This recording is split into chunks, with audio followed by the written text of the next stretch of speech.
and other PDP members will join. It's also a slap in the face of Uche Secondus, once again, that they've not been able to build a party or hold a party together that members feel or believe in well enough to not bother with some of all these defections. So, ABC of Nigerian politics, no different from what we've seen in the past. Oh, and we have a track, that really gives a clearer picture of what we're talking about. Well, we are here to present our newest member of the party to Mr. President and leader of the party. Who is your newest member? Chief Femi Fani-Kayode. He's the newest member of APC. We just received him, and in appreciation and understanding of Mr. President's vision and magnanimity. How did the President receive him? No, he received him very well. And, Mr. President is a magnanimous leader who shares his vision with anybody who is looking towards greater Nigeria. So he's happy, and he received him very well. He commended his courage. Why ABC, sir? Well, why not? The point is that I felt that this was the appropriate time to do the right thing, to put Nigeria first, and to appreciate the efforts that have been made, particularly in the last couple of years, in terms of security, fighting insurgency, fighting terrorism, and most importantly, is the appreciation of the fact that we must remain one as a nation, build bridges, work together to move the country forward.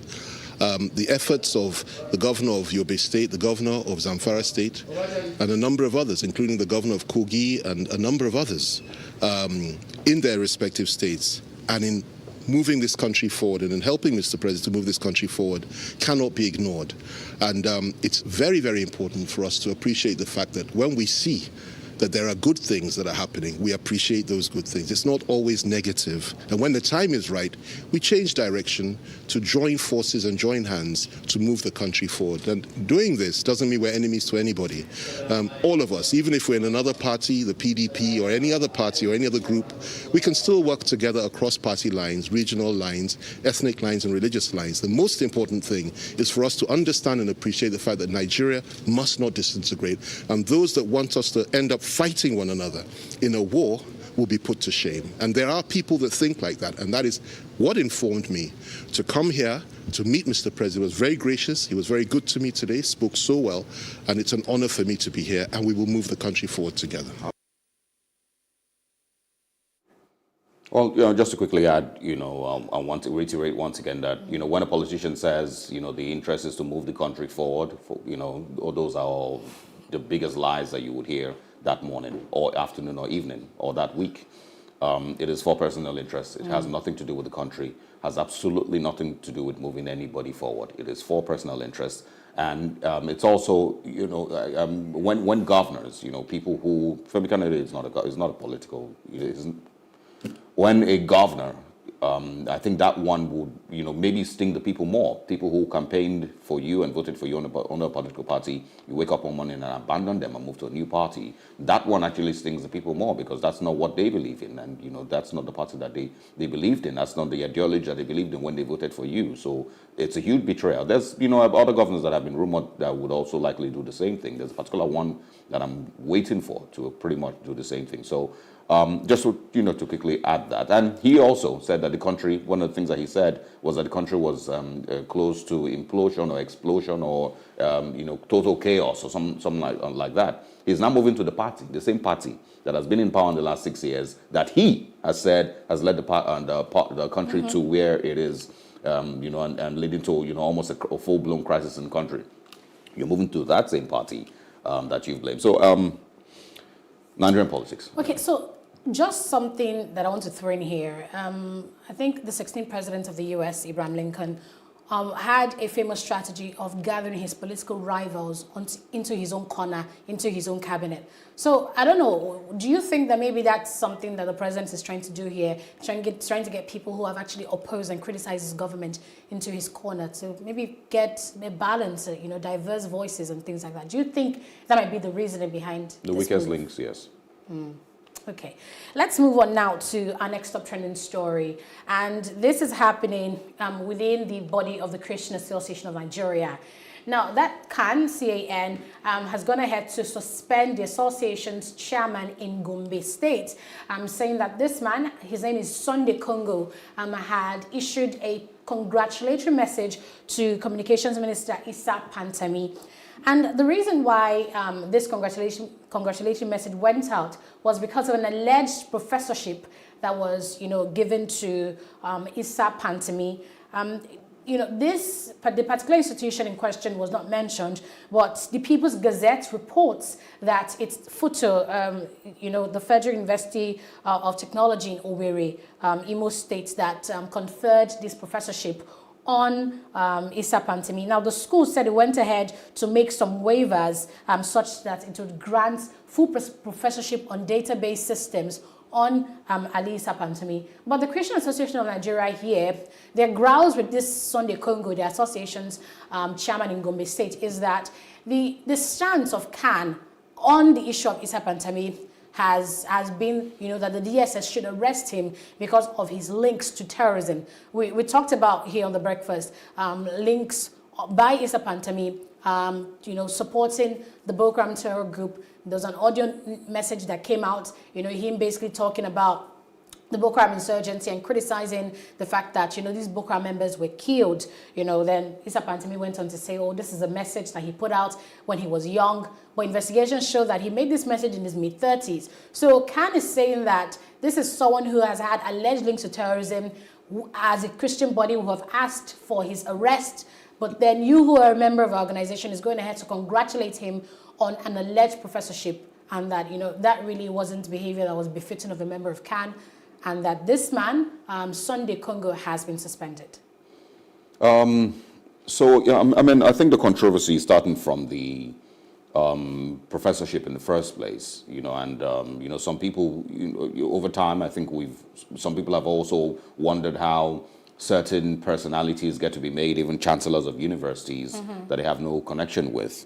That has confused a couple of people. Some people have also, not been very comfortable with honorary, degrees, honorary, appointments, by educational institutions.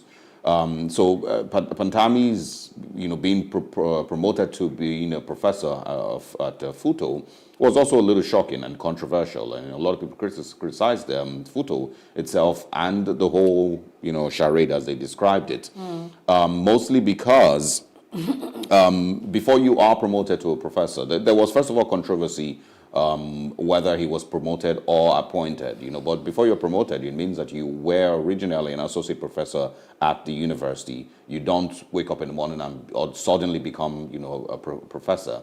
So there was that. And then second was, so if he was promoted or appointed, most of I think the page that initially put out the, announcement has said that he was appointed and not promoted, to dispel that rumor that he was appointed. But appointments also don't happen like that. For you to be to be appointed, you have to be in service to that university. He has to be in Owerri. That's what it means. It means he's either going to be teaching or, doing consultancy services somehow, some way for the university. You cannot be a minister and be appointed a professor in a university that you have no links with or have never, you are not going to be working with. And it also then creates a challenge because as a minister, the law doesn't allow him to earn two salaries. And so when they were arguing that, it wasn't a promotion because they knew that he wasn't an associate professor, then they were arguing that he wasn't a promotion, then, of course, appointment also doesn't fly. So that's where all the controversy really started from, concerning his position or him being made professor at FUTO. And then for the Christian Association of Nigeria, I think they are mostly reacting to them having their own ideologies and their own what they stand for, and believing that every member, chairman or just a member of the Christian Association of Nigeria, should also have pretty much the same stance that the body has. And you cannot be, associating or, rubbing shoulders with a person that the association is not necessarily best friends with. Yes, everybody remembers where the controversy concerning Issa Pantami started from, and where the federal government, was asked to, do what was necessary, which was suspend him or remove him from there and, let him be properly investigated. But the government didn't do any of such. And so they're really just, taking that stance to let this, chairman of CAN in Gombe know that that's not, the ideology, or that's not the stance of the Christian Association of Nigeria. No matter how close you are to him, he has no connection with CAN, and so you should not, under the Christian Association of Nigeria in Gombe State, be congratulating him. There's also another VC who had sent a congratulatory letter to Issa Pantami or so. That was also asked, why, I can't remember what university that was. He was also asked why he himself, as Vice Chancellor, didn't make Pantami professor. You're congratulating him for being made professor in Futo, but you yourself, you're a VC. You couldn't make him professor by yourself. So you obviously know that there's something fishy or wrong with all of this. But I think, well, that's basically a summary of where all this is coming from and why the Christian Association of Nigeria had to react that way. Yes, they've said Sunday Congo's action is unprofessional and that he will face a disciplinary action. So our next trending story is something on the lighter mood, and it's a video that has gone viral on social media of two elderly women rocking it like they're 16. Take a listen.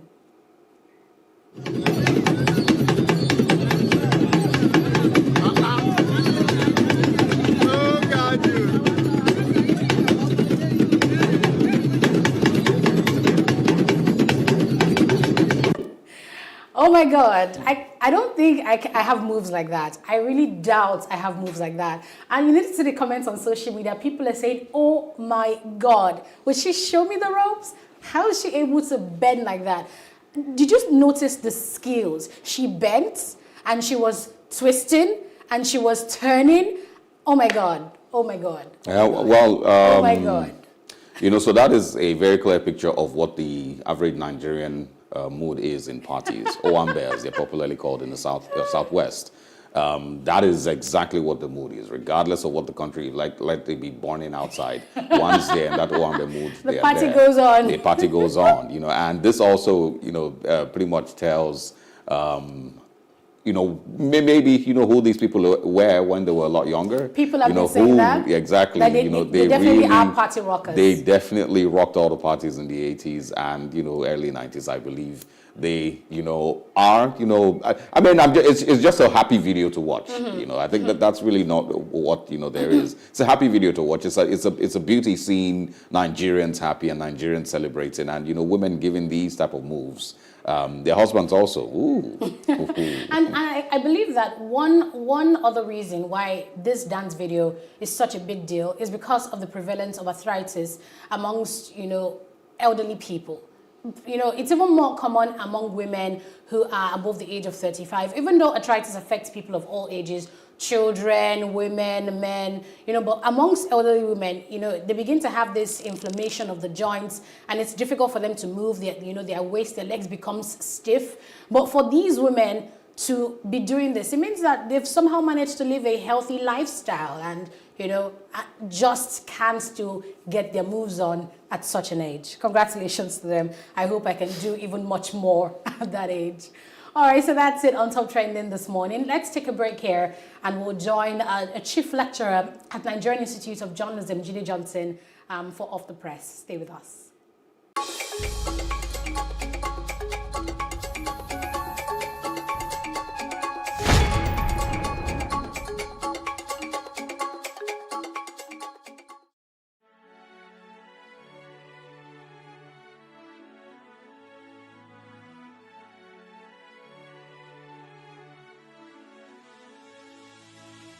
It is engagement we need to have. Those who suffer miscarriages are never taken into account. Members of the National Assembly are also influence peddlers. You are sitting on Nigerians' money. From the barbing, I pay my rent. On the barbing, I send my children to school. A consultative engagement. No any tangible notification before they ban us. It's one thing for people to be at your back and the heat of the moment, and another thing for them to still be with you when push comes to shove. I will do everything to take Lagos out of the national grid.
ready to party right from the comfort of your TV screen. The Rundown's here to save the day. From freshly baked videos to the classics to the youngins and dope conversations, all in one chart. We got you covered. Just tune in to The Rundown every Friday, 10:30 p.m. West African time. The Rundown. Let's turn it up.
Glad to have you back on the breakfast on Plus TV Africa. Let's now take a look at the stories making the headlines on our newspapers. I'm starting with The Nation.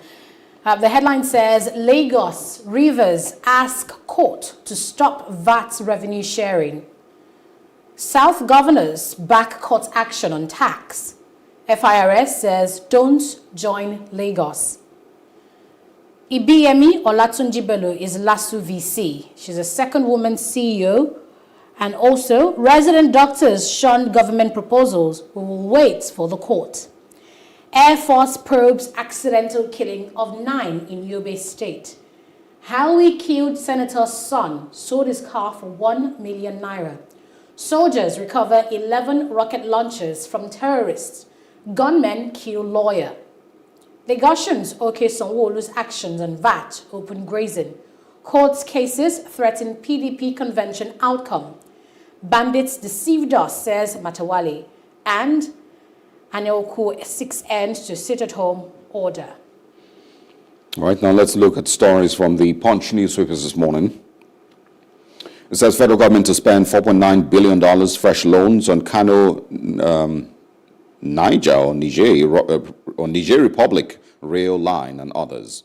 It says railway will improve trade among Nigeria, Niger, and North Africa, says Buhari. Anambra, Benue, Ogun, Taraba farmers, others to benefit from $50 million loan. National Assembly speedy approval of Buhari's loan request worries Ndume. I felt dizzy in the villa. Back to work, EFCC chairman says. And also, Oyo, Bauchi, Enugu governor's defection underway, says Fani Kayode on joining the APC. Still in the news, Yoruba nation agitators, charlatans are extorting people, says Bankole. And cholera spreads to Abeokuta. 1 dies, 17 hospitalized. We can also see in the Punch this morning, 12 soldiers again killed and 3 gun trucks seized in Borno terror ambush. Federal government woos local investors, opens $3 billion Eurobond borrowing.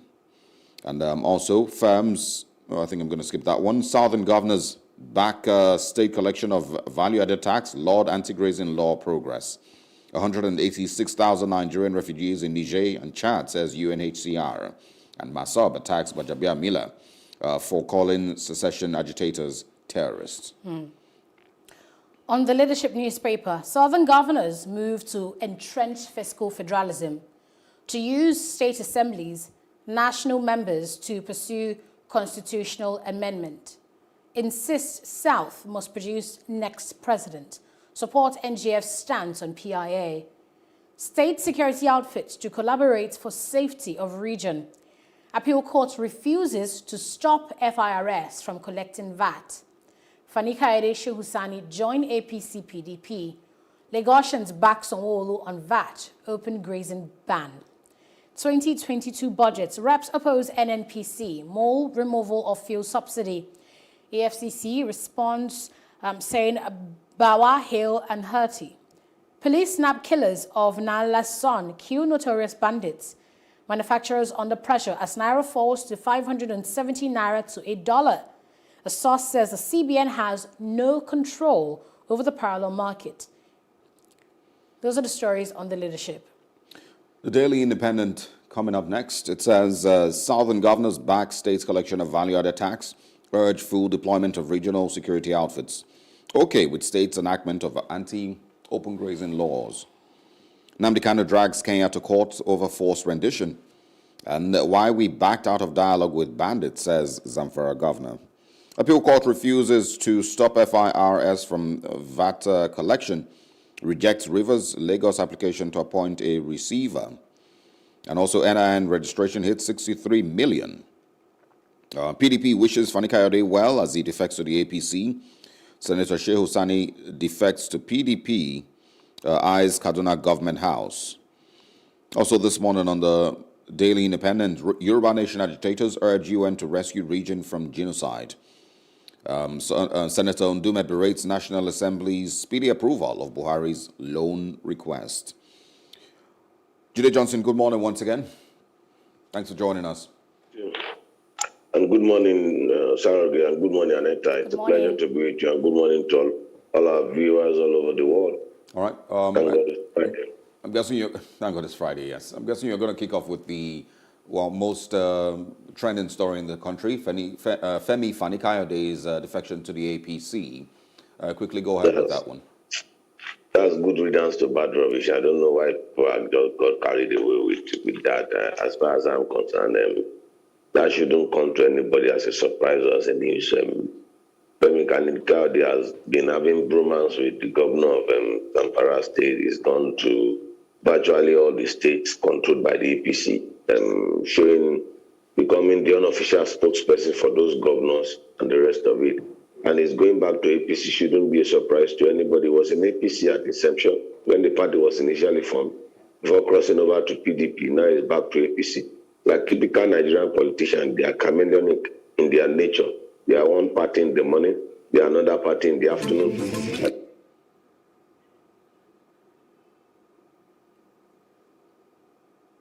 And leader of the party. They are just a jeep. They go any government in power. They have no character. They have no principle. They have no ideology. They have no sense of shame and no sense of identity. They are character.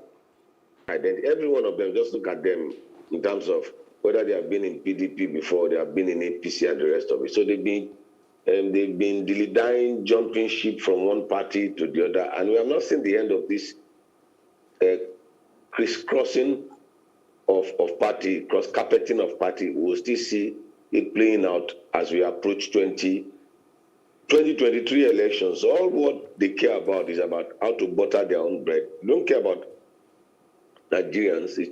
It's about them. And so the kind of noise it generated, I didn't know why it generated that kind of noise. Well, the fact that he's very, very active on social media platforms and is very, very active in terms of his involvement and engagement when it comes to political issue, and considering what he has said in the past, I think he shouldn't even be given a better treatment. It's like a dog going back to his vomit, because if you go to the social media space or you go to the media space and you listen to what he has said concerning why he would never go back to APC under his death and the rest of it. So why would you take? So tomorrow, do not be surprised if this character leaves APC tomorrow and it comes to PDP again, and it started throwing diatribe at all the people that are in APC.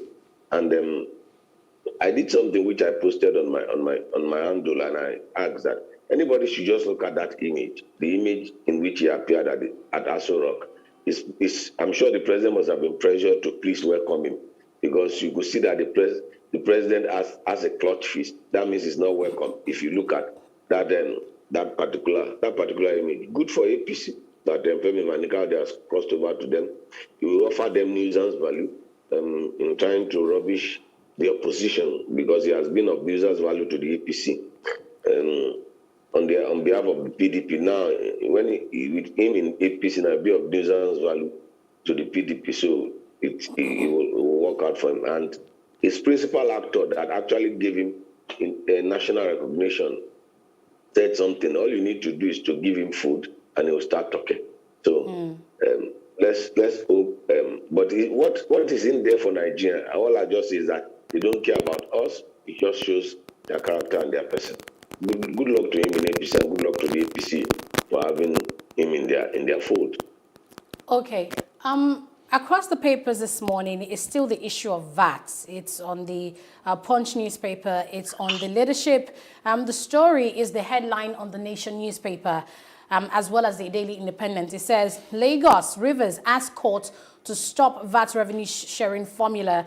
But the big deal really is that the appeal court has issued a judgment that seems to throw this matter, just into almost confusion. And we've seen people approach lawyers asking for more clarity as to what the court judgment means. And it then means that the appeal court is saying that, states should continue to remit VAT to the federal government, as things were before they began to take this matter to court until the issue is decided. So where do you think this leaves states with their seeming victory, regarding fiscal federalism and generating IGR for themselves using VAT?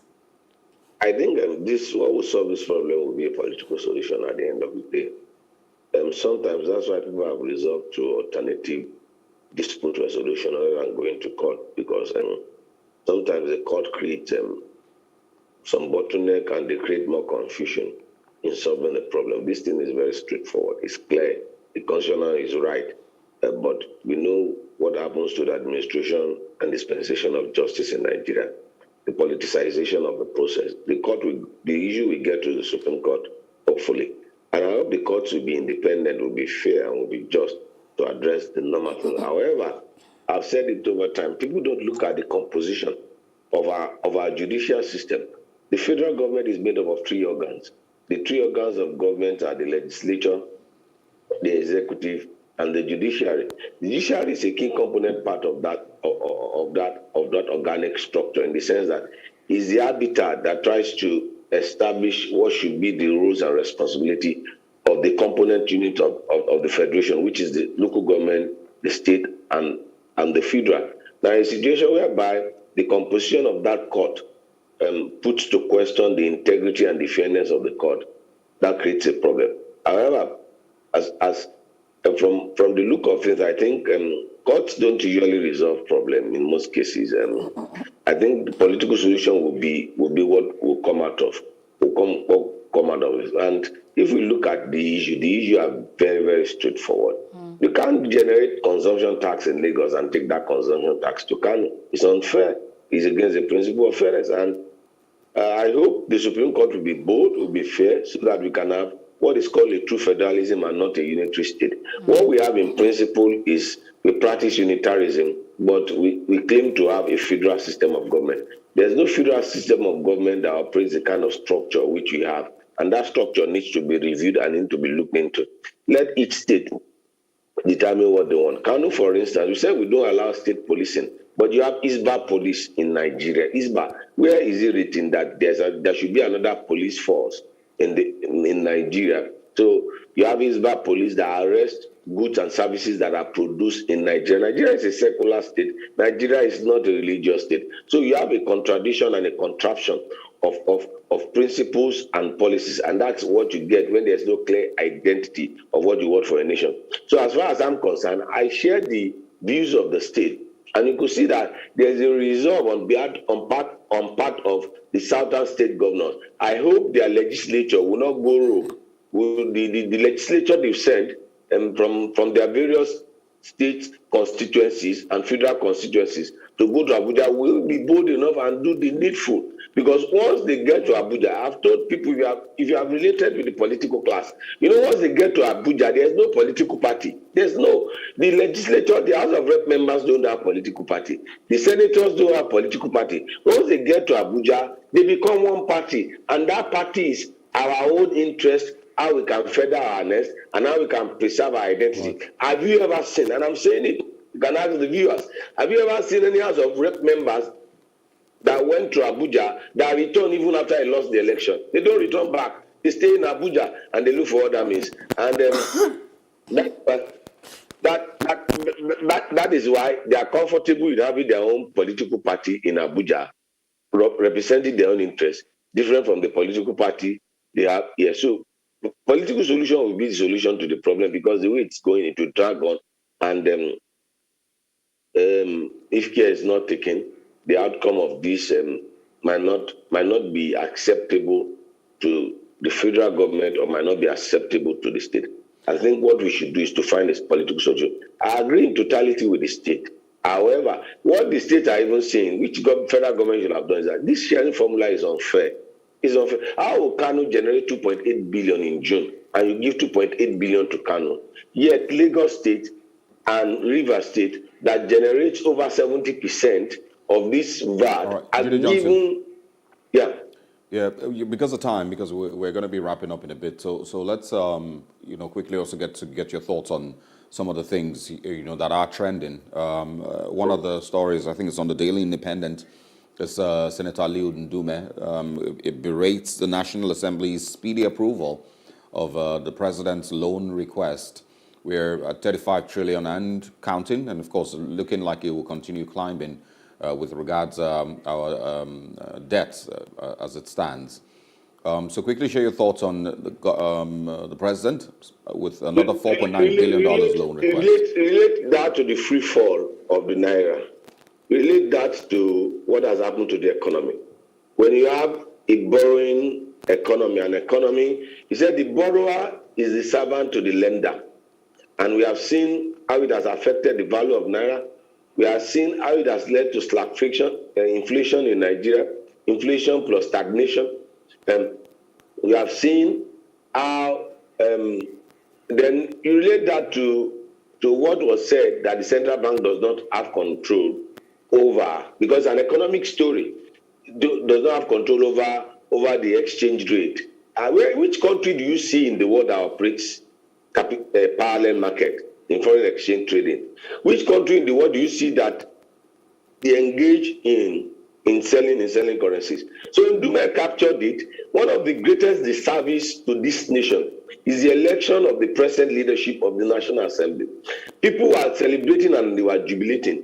And some of us argue that for democracy to really be strengthened and deepened, you need the opposition to control the National Assembly. You need the political class to fight. When they fight, they reach a consensus in order to meet the needs of the citizenry. How would the president come with, okay, we want to borrow, we keep borrowing? Part of the story is that we borrow money to build railway line from Kano to Niger. Yet all our roads are terrible. I came back from Bauchi 2 weeks ago. Our roads are terrible. I traveled from Bauchi to Gombe before taking a flight from Gombe to Lagos. The roads are terrible. I went to Ileshan on 3 days ago. The roads are terrible. So go anywhere in Nigeria, the roads are terrible. But we can borrow money to do railway from Kano to Niger. We can borrow money to build the critical infrastructures that we have in Nigeria. Travel along Lagos-Ibadan Expressway. God will help you. God will help you that one trailer will not fall, and then you spend 4 or 5 hours. Anybody that wastes your time is wasting your life, because our life is measured in time. Well, one thing that was mentioned is, that the money would also be used to finance the Niger Republic rail line. It says it will spend the $4.9 billion on Kano Niger Republic rail line. Is that one of the things that you might add to the infrastructure that we're benefiting from loans? Who is benefiting? Nigerians benefiting from it. What benefit are we getting from that? If we want to do that, why don't they go to ECOWAS? They should go to ECOWAS. Let the ECOWAS country borrow money to build a rail network across the ECOWAS region. That will be better. Not an isolationist policy from Niger. What is the economic value of Niger to Nigeria? What's the comparative advantage do we have in trading with Niger?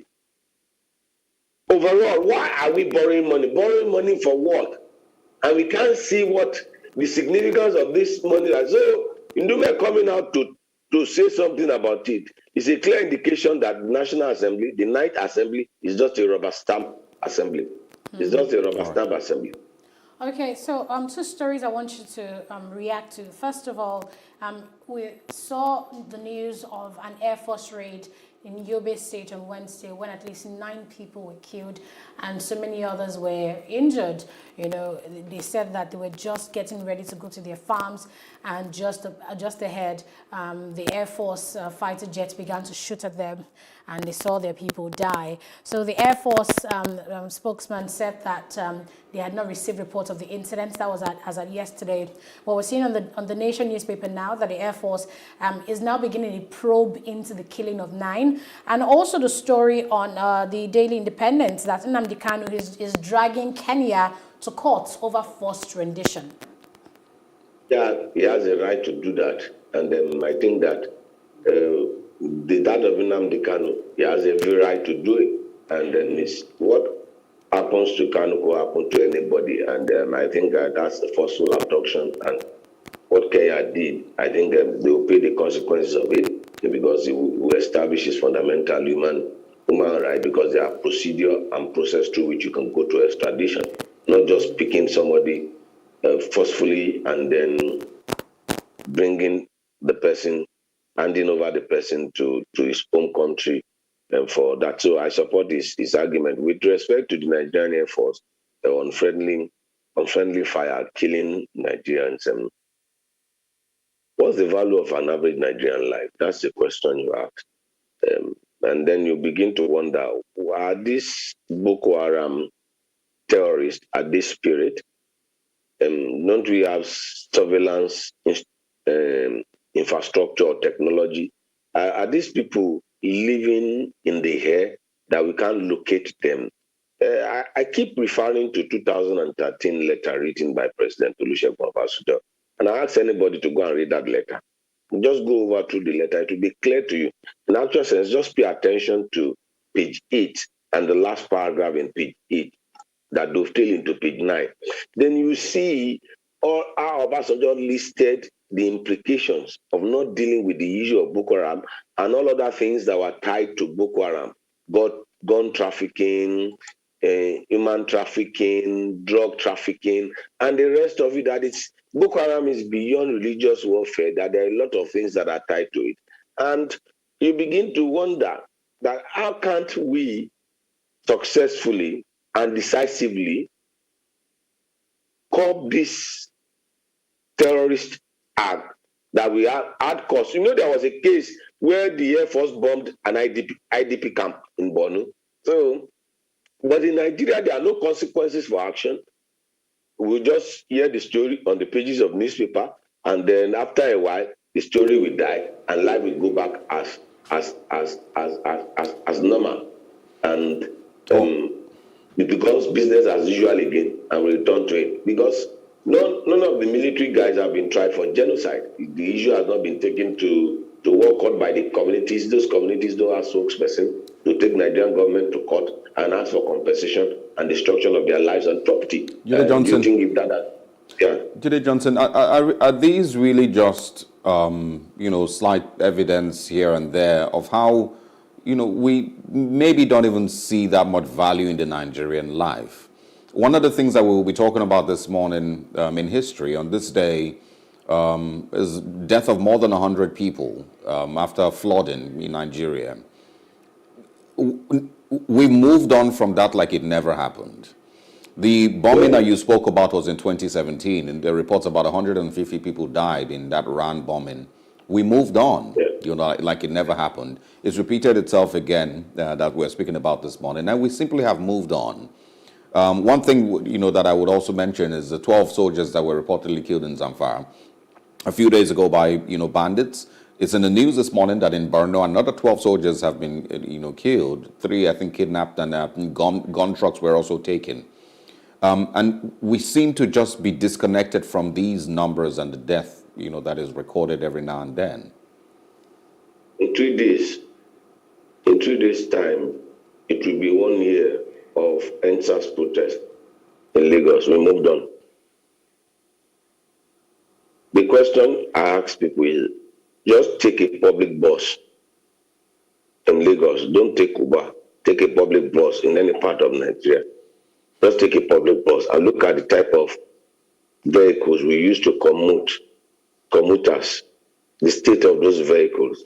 And you see VIO, Federal Road Safety, not arresting those ones, and they will arrest private cars. And then you look at that, can you use even those type of buses to carry animals in the Republic of Benin? And government will go on with that as if nothing happened. And I have asked this question, what is the value of an average Nigerian life? So that gives an indication of the government. If you look at the roads, they will drive that's why they drive 4-wheel drives. They will go through the road bumps, they will go through the potholes and caterpillar holes, and they do continue as business as usual. I give a basic example. Ask anybody living in Mowe, Bafo, and the rest of them. Some of them have lost 10 years of their life just staying in that traffic. There's no value. And that's why you see, we have seen not only capital flight, we have seen human capital flight. Nigerians are leaving this country in droves. I sign reference letter. I can count the number of reference letter that I've signed for my students, I knew the number of my students, family and friends that have relocated to Canada, that have relocated to United Kingdom, that have relocated to other parts, to Australia. I know loads of people. Because what's the value of it? And I said something to my friends and my colleagues. This trend we witness now happened under this administration. The trend we are witnessing in terms of human capital flight happened when Buhari was the head of state in 1984, 85. That's when we did the campaign, Andrew, please don't check out. We have seen the cycle again, and the cycle is repeating itself, and it's clear. Everything we have seen, there was a free fall of Naira then, there's a free fall of Naira now. People are, when I tell my son and my student that in 1984 we used to queue to buy essential commodities, they didn't believe it. You queue to buy it, to buy essential milk and the rest. You queue, ask anybody, National Supply Company or what's the name of the company, and the same cycle is repeating itself. But because we are short on human memory, as a result of that, we think it's fair. In the past, when people tend to put it on the government, they will say, you are a APC member or you are PDP member, you've been paid, you've been do this, something has been done to you. And we are all facing the consequences of our inaction and our insensitivity to draw the attention of both the legislature and the executive to their inadequacies and their failure to meet up with the needs of Nigeria. So I ask, what's the value? You have asked, what's your value that will make a governor to use his siren to send you up the road? What's your value that will make even your legislator he's late for his appointment and he will use his siren and his police to send you away from the road? Can you do that in civilized time? It's the more we grow in democracy, the more we grow in Nigeria, it seems as if the more uncivilized we have become. The more uncivilized we have become in terms of relating with respect for human life, respect for the dignity of human life. So we will move on with this. That's the reality. All right. We will move on from this debt because when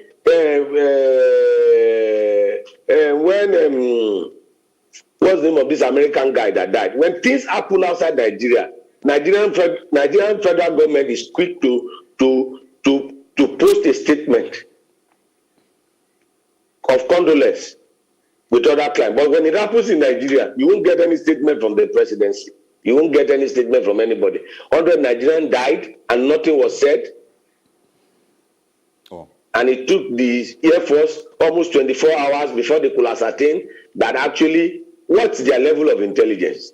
Judah Johnson, we can definitely continue this conversation because definitely talking about human lives, we need to continue to talk about this and let the government know that we do deserve, more from them, being that we have elected them to represent us and, of course, serve our best interests. Thank you very much, Chief Lecturer, Nigerian Institute of Journalism, Judah Johnson, for coming on this morning. It's a pleasure to be with you, Anita. And Sarah, make sure you enjoy yourself over this weekend. It's been a stressful week. You need to recalibrate. I'm having vaccine reactions this morning, so I'm going to have a restful weekend. But thank you very much anyway. I wish you a great weekend. And you too.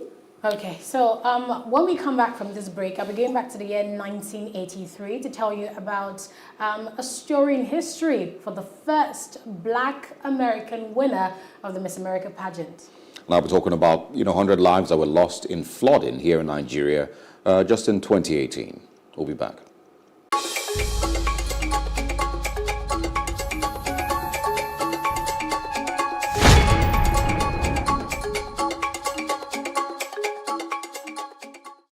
Hello and welcome. It's Nimasa This Week, the voice of maritime.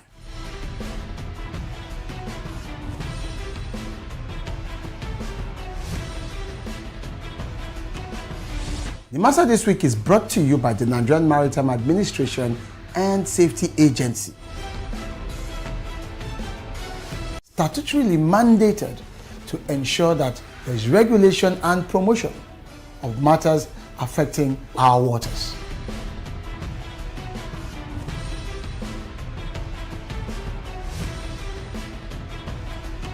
NIMASA bears responsibility for search and rescue, shipping development, and ship registration.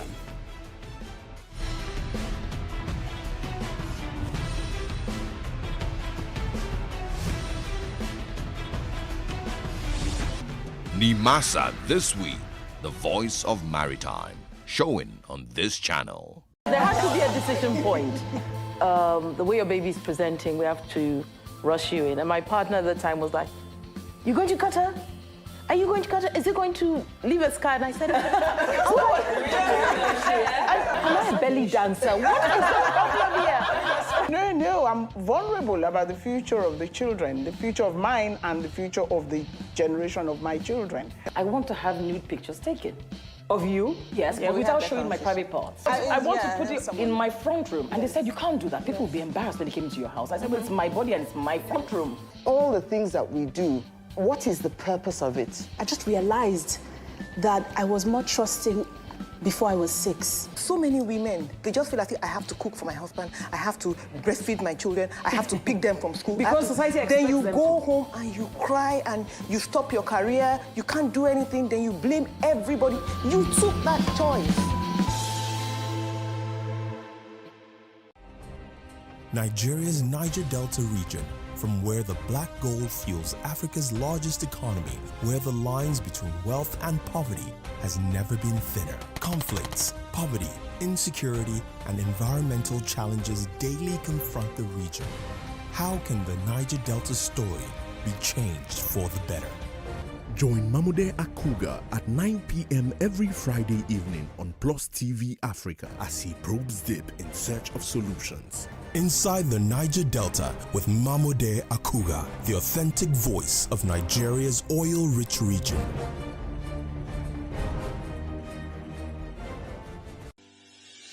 Increase the reach of your events or business services.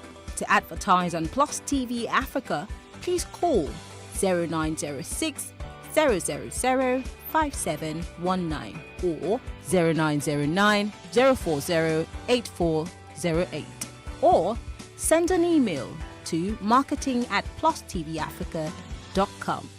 Plus TV Africa. Big stories live here.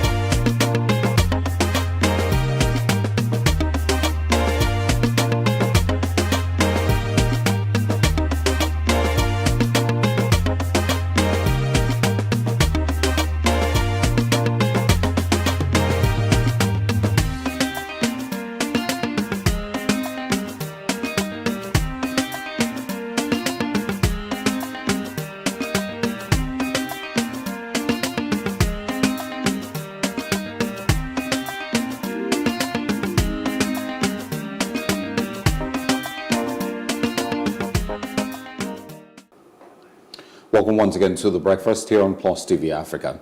Now let's go back in history to a pretty sad event in Nigeria in the year 2018. It was a period of huge rains and flooding that led to the loss of more than 100 lives here in the country in two different states in River Niger, and Benue State, which overflowed. But it led to the loss of lives in Benue and Rivers states. Actually in Kogi, Niger, Anambra, and Delta states, I beg your pardon. The NEMA at that time, which is the emergency body, recorded 51 deaths in Katsina State, 2 in Kaduna, while 30 persons were confirmed missing in Jibia, a border town in Katsina. The Kano State government also confirmed the deaths of 31 people and destruction of more than 10,000 houses during the flood in 15 local government areas in the state. It was, of course, it's not the first time. I think a couple of years ago, it extended all the way to Delta State and Anambra, where flooding had made the River Niger at that time overflow and wiped off loads of houses and property at that time. So 2018 was, once again, one experience that Nigeria had. NEMA, has continued to be in the forefront every now and then of some of these disasters, and of course, rescued people and given assistance to a couple of people who have suffered some of these disasters. But it's also I think it's also a good time to once again mention how much more needs to be done to move people to higher ground and climate change and what really the effects are here in Nigeria. All right, so our next Today in History story is taking us back to the year 1983, September the 17th. And it's about when a woman by the name Vanessa Williams became the first Black American to win Miss America, the Miss America crown. This was a, watershed moment for America because for the first 30 years of this Miss America pageant, no Black person was allowed to enter. And when she eventually entered, it really changed the game because people really wondered what a Black person was doing for this Miss America Beauty crown. And in an interview, she mentioned that one of the organizers told her that she probably would not even win the contest. So you can imagine the shock when she eventually won this contest, September the 17th, 1983. But the sad thing about the story is that just a few weeks to the end of her reign, nude photos of her were leaked and she was forced to basically resign her Miss America title in July 1984. And that's it on Today in History for you on The Breakfast on Plus TV Africa. We'll take a break here and we'll talk more about our next topic. And we're talking basically about the IPOB situation in Nigeria and also talking about the issues of the farmers' herders' clashes.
Welcome back to The Breakfast on Plus TV Africa. For our first conversation, we'll be speaking with a public affairs analyst, Mr. Chukwuma Okenwa, who's on standby. Good morning, Mr. Okenwa. Yeah, good morning. So our conversation really is about open grazing in the southern part of Nigeria and all the controversy that this really seems to have generated with a focus on the southeast. I'd like us to first get your perception. How do you really see this issue regarding the president's speech on reviving grazing routes in the country, southern governors coming together to put out laws to say open grazing is banned, and how really the people in the southeast and even those of the north are perceiving it? It is clear that under the Land Use Act, the trust of who oversees and holds the lands in honor of the state, its requisite on the governors, is bequeathed on the governors and not on the federal government. And as well, the governors are the chief security officers of their state. When you look at the incidents of open grazing, the marauding Fulani herdsmen, and of course with their cows, the way they parade, not just in the rural communities, but in the state capital, like sometimes obstructing vehicular movements. And not just that, we sometimes see like Fulani herdsmen parade our communities with AK-47. And then you begin to tell me, if someone is actually there for such kind of purpose, your only interest is, of course, should have been to take care of your cows and to, coexist peacefully with your host communities. But that does not happen. We have a case where host communities are oppressed and farms are damaged. And the interesting thing is that when people reach out, host communities reach out to the police, they do nothing about that. It seems that there is a conspiracy. So I see it that this current move, from the southern governors to place a ban permanently on open grazing was well advised, and it's also commendable to know that many of them have already complied. And we, particularly in Enugu, we are very, very excited about this recent move. Okay, so now let's focus on the Enugu perspective. I think it was in the news yesterday that the governor, Ifeanyi Ugwuanyi, has passed that bill and of course signed. How much of a challenge was it in Enugu, and do you think that it is perfect timing, or it could have come earlier? Well, we expected it to have come earlier, but then it's better late than never, because considering the demeanor of our governor, like most of us know him, he doesn't talk much. He seemingly, you can't sometimes understand from his body language what may likely be his response in an issue like this, being that he's very peaceful. He believes in coexistence, peaceful coexistence with other part of the country. And so for a very sensitive issue like this, but most importantly, in the interest of the people that he is leading, he just have to do this, and the people are very, very excited with this current move. It is commendable, it is laudable, and personally, I say kudos to the governor of Enugu State, and I would also expect him to act with this level of courage in some other issues that affect the Southeast at the moment. Okay, so regarding this open grazing situation in the Southeast, we've seen, news reports saying basically that governors in the Southeast have been stalling regarding this when you compare it to, governors in the Southwest. But, one of the governors who have gone ahead to pass this is the Abia state government. And on the flip side, people's concerns have been implementation. That beyond passing this anti-open grazing bills into law, does the state government really have the authority to go ahead and enforce this law to make sure that, people who are grazing cattle or who are, roaming with their cattle cannot do that freely anymore? So let's talk about the commitments and the authority, the political will of these governors to follow through with those laws. As a matter of fact, I expect our governors to be not only proactive, but very assertive.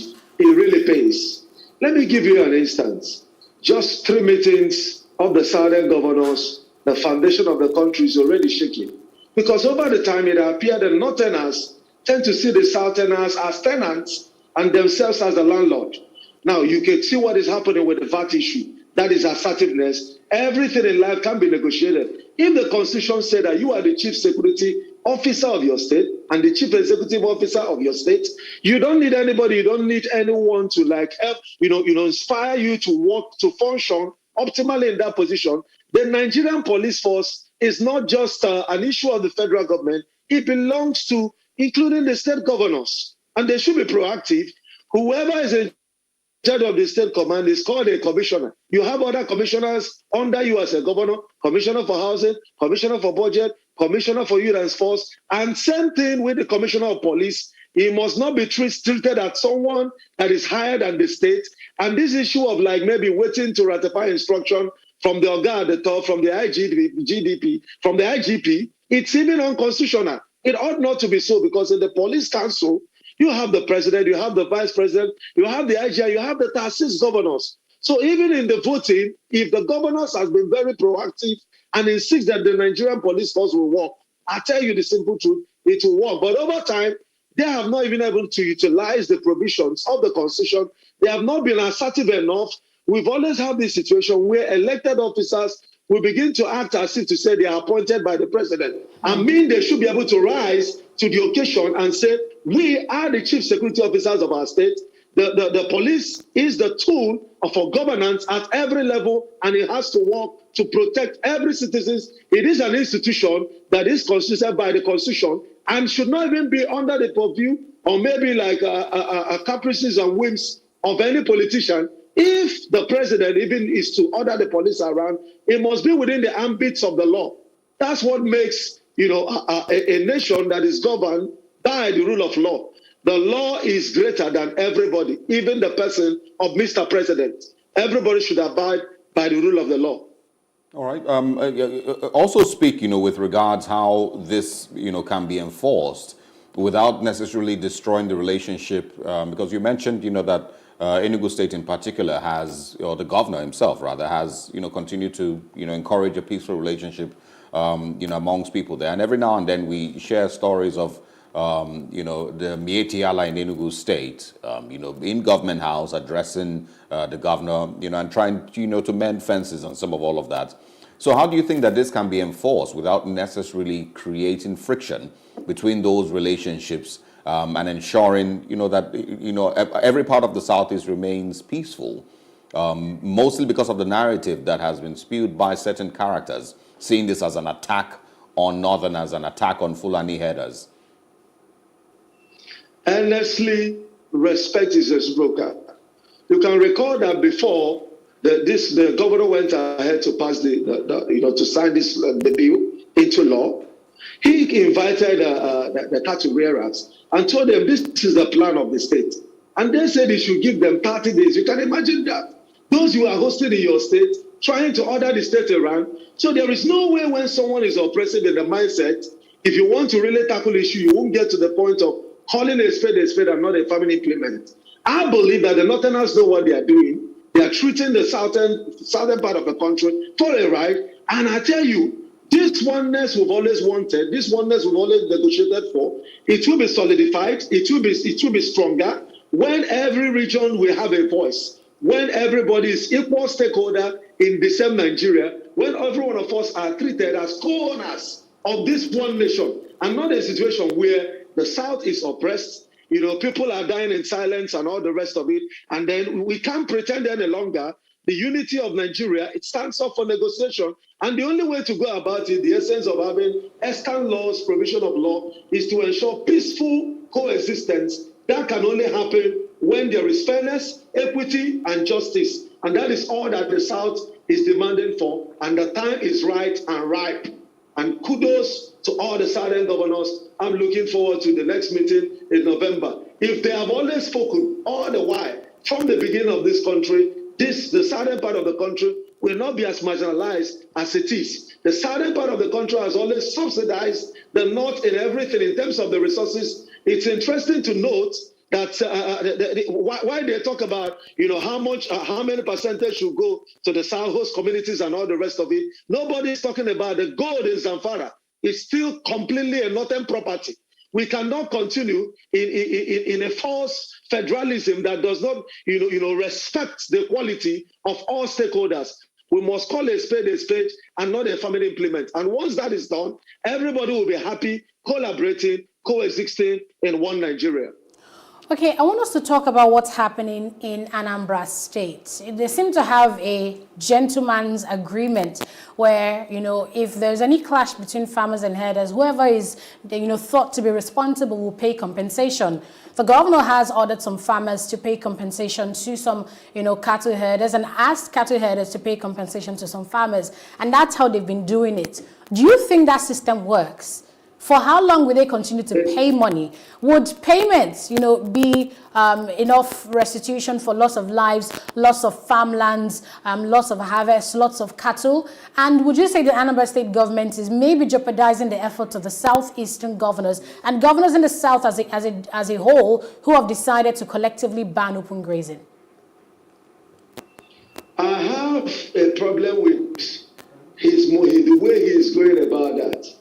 As a matter of fact, when you see state actors begin to act as non-state actors, why seek for alternative ways of dispute resolution when you, as a state actor, can actually initiate laws that will not only ensure that there is a legitimacy of enforcement, but also the sustainability of that policy? What happens when he leaves office in the next few months to come? So he should be able to look at the sustainability. And over the time, when you also say, like, when you destroy things and all the rest of it, invariably we are making provisions for some of those clashes. But when it is very clear, it's interesting to know that both herders and those that cultivate are collectively farmers. They're in one sector, they're in agriculture. But one is already suffocating the other. How will the herders be suffocating the farmers? Over time, we've tried to be nice to call it farmers-herders clash. But what we've seen, it can be a clash when you have one group fully armed, oppressing the other, and interesting to note, in their community.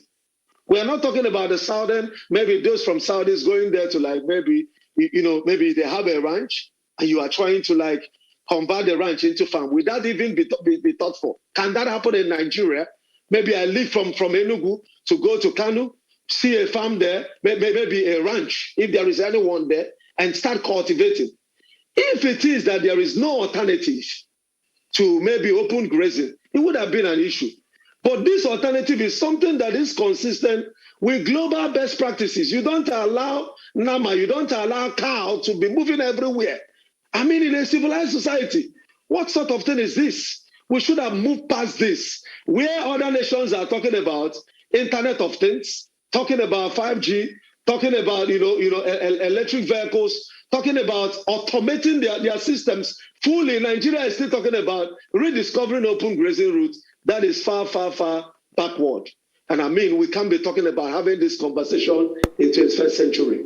All right, before we move on to discussing, all the challenges in the Southeast, I want us to also speak with regards, my colleague already brought up Anambra State, but let's move to Imo State and discuss this, across party lines now. The governor of Imo, Hope Uzodimma, has been accused of, dragging his feet and also maybe not even so interested in the anti-open grazing law.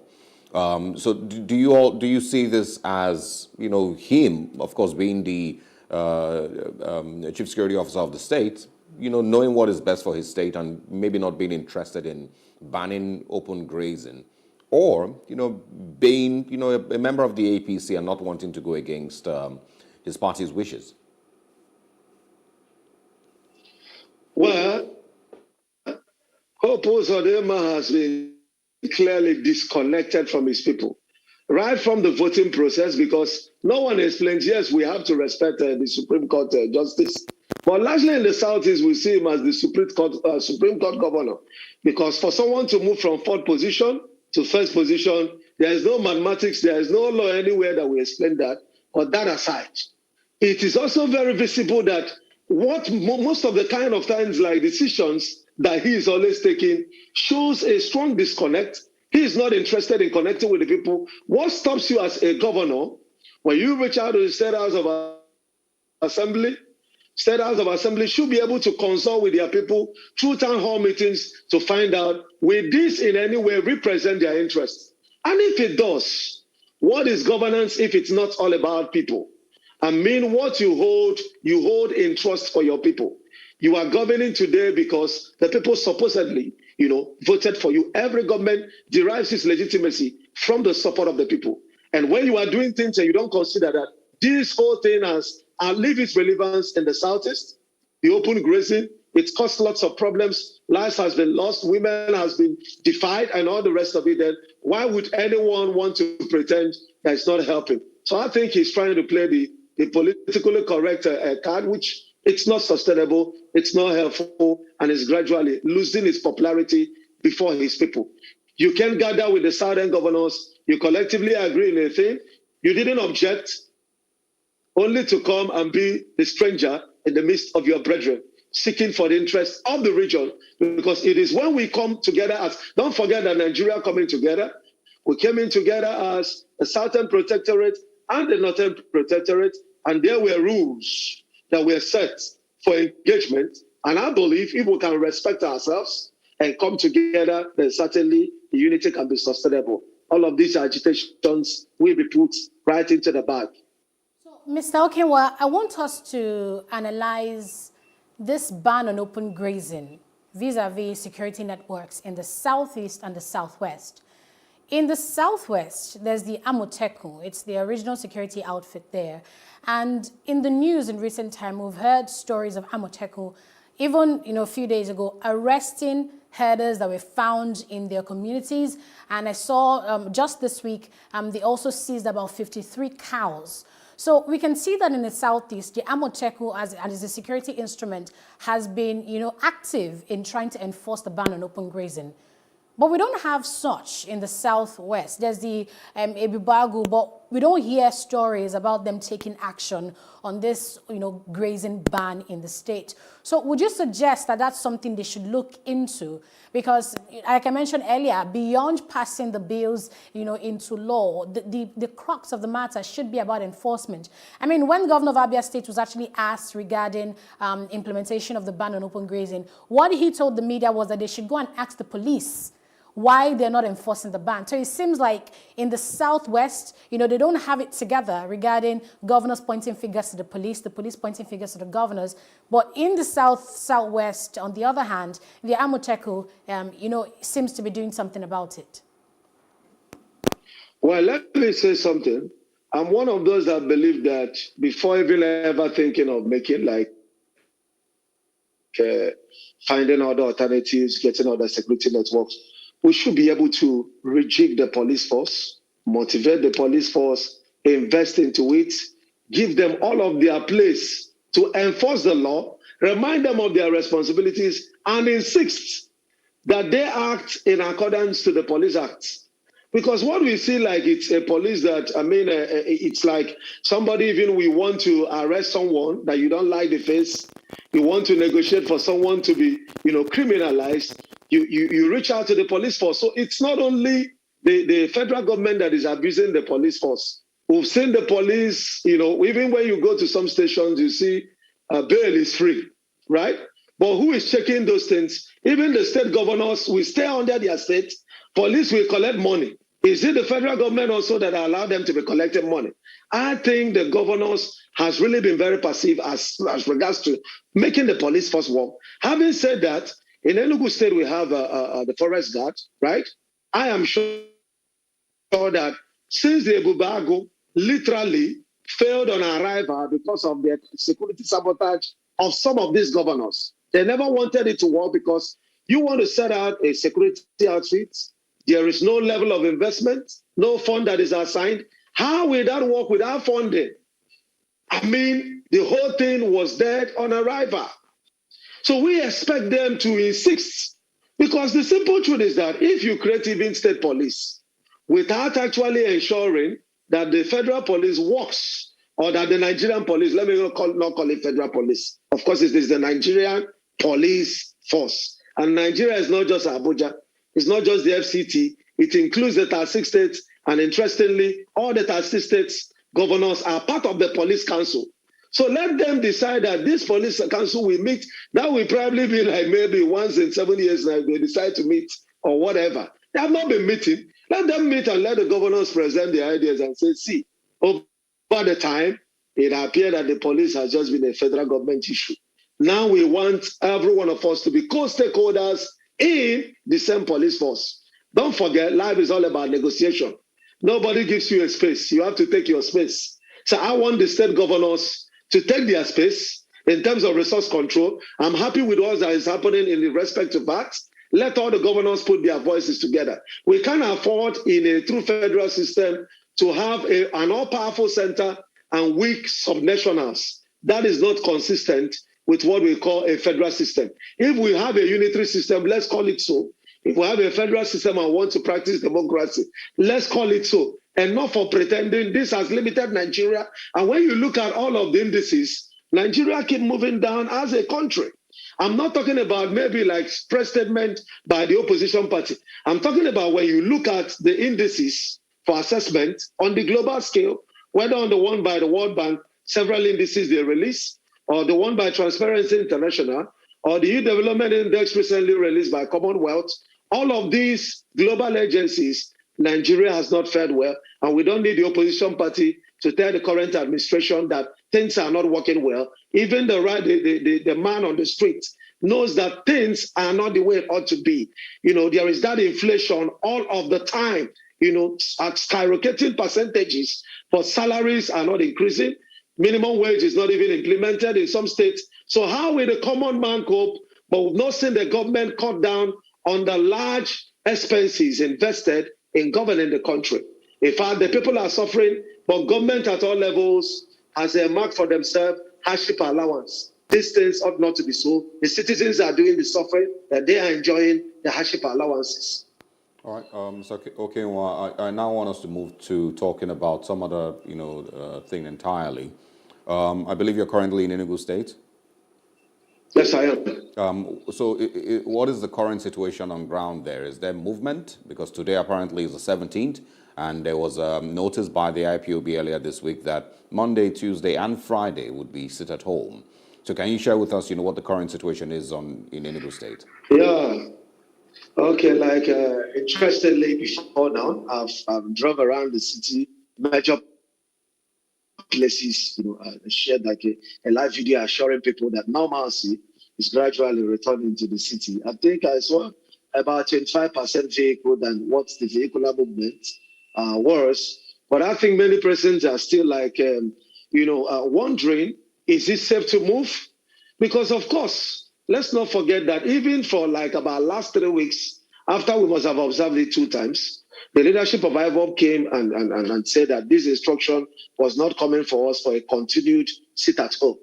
But interestingly, we didn't hear from the government reassuring the citizen that maybe their safety is intact and all the rest. We saw even government offices locked down on such days.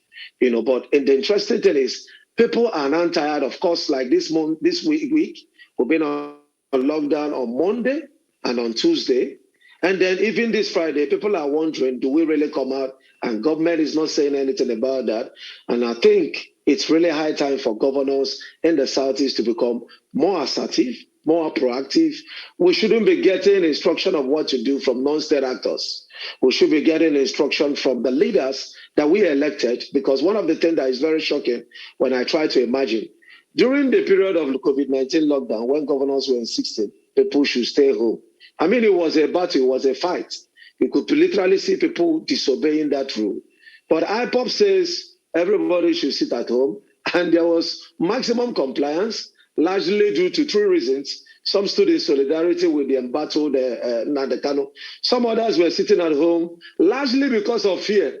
I can tell you over 80% of persons were not sure that the government will secure them. And of course, the third was simply because the vehicles, commuters, which were largely controlled by that network, were also not available. So there was no way you could actually go to work or anywhere. Okay, so back to the issue about the open grazing in the Southeast. The Southeast town unions disclosed to newsmen that they would protest against governors in the Southeast who are paying lip service to the ban on open grazing. We've also seen in the news residents of so many states in the Southeast, including Anambra, saying that the governor needs to do more than just, pay money to farmers or herders who are involved in any clash that involves loss of lives. So if a protest like this happens, how do you see it playing out? Do you see the government of those states that seem to be stalling, take this more seriously? Or do you expect what we see when people gather to protest, the police clamp down on those groups? Clamp down on your people. Protests, of course, would be the only alternative if dialogue doesn't work. Because, you should be able to listen to your people. This thing has caused lots of havoc in the Southeast. So protests should be seen as maybe the last option. I would ask all of the town unions to explore the option of dialogue, first of all. And if the governors wouldn't listen, right, then they should be able to do something. But let me tell you the simple truth. It is sad to note at the moment, visibly from what we've seen, that IPOB leadership is more powerful than all the Southeast governors put together. And I've called on them before now to go on a leadership retreat and ask them, say, where did we lose it? How come we've lost our relevance? How come the sword has lost its saltiness to the point that when we assure our people to go back to work and do everything, non-state actors. So I'm also thinking that if IPOB tells them, maybe you have to, ensure that this become a law, I'm sure that those governors that are visibly afraid, because the interesting thing also is that some of the governors have their government houses now barricaded. You understand? What is the impression you are creating in the mind of people that walk freely about without the police, without the military and all the rest of it? You are confirming to them that this security is high in your state. And how did it come about? How come when you now have an opportunity to address it, you are not addressing it? It's a question, it's a food for thought for our Southeast governors. Interesting one there, Mr. Chukwuma. Okay, that statement you made that the IPOB is more powerful than the Southeast leadership, I believe that's something they should think about and find solutions to as soon as possible. Thank you very much once again, public affairs analyst based in Enugu, Chukwuma Okenwa, for sharing your thoughts with us regarding the open grazing ban in the southeastern part of Nigeria. Have a great day. Yeah, thank you for having me. Thank you. Absolutely. All right, stay with us. We'll move away from the Southeast and now talk about Nigeria's current debt profile and the president's call for another $4.9 billion loan. We'll be joined by an economist, Ken Ife, right after the short break. Stay with us.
Barely 2 months ago, the National Assembly had approved $8.9 billion loan for the current administration. And of course, in the news in the last 48 hours, President Muhammadu Buhari has once again sought another $4.9 billion loan. Nigeria's current debt profile is, about 35 trillion naira and climbing.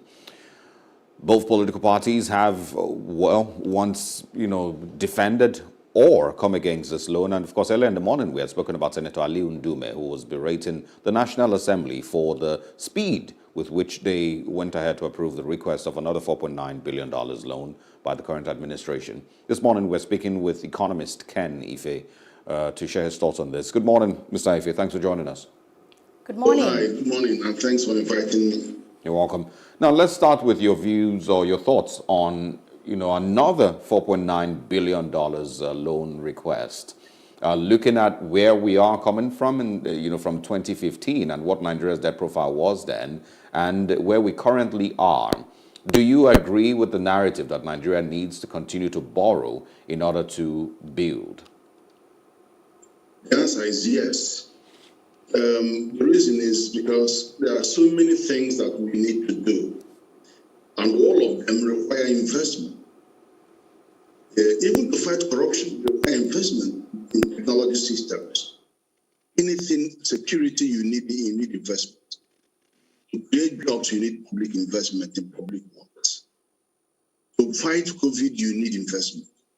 And if you don't have the money, if you don't have your savings, the only alternative you have is to either sell your assets or go and borrow. There are laws guiding our borrowing this time round, quite unlike in 2005. In 2005, we didn't even know how much we are owing. They said it's just over $30 billion. 40% of that money was actually penalties and missing payment and all kinds of things. But this time round, we have first of all, borrowing is on the exclusive legislative list. Also is governed by Fiscal Responsibility Act 2007.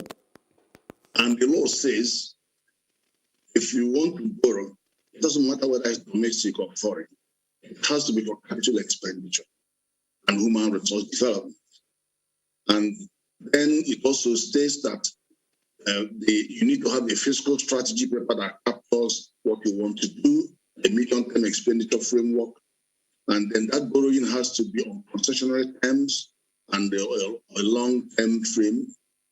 So the law is very, very clear on what needs to be done in connection with having more transparency, accountability, and prudence in public finance management.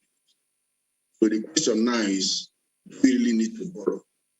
And the answer is, of course, we need to borrow. And we're even crying about this particular request. It's part of 2018-2020 MF. We are still going to borrow more and more under the 2021 to 2024 medium-term expenditure framework. Now, the particular money is asking for has already been foreseen by the fiscal strategy. It has been captured in the medium-term expenditure framework. Is in the borrowing plan. It's been approved by National Assembly on all relevant authorities, FED, all of them. And what happens that at the point of joy, you still have to come back to the National Assembly and still seek permission again. So it's in the works. The second question is, how necessary is it for us to borrow? Every country in the world borrows. Even the richest country, America, borrows in trillions of dollars.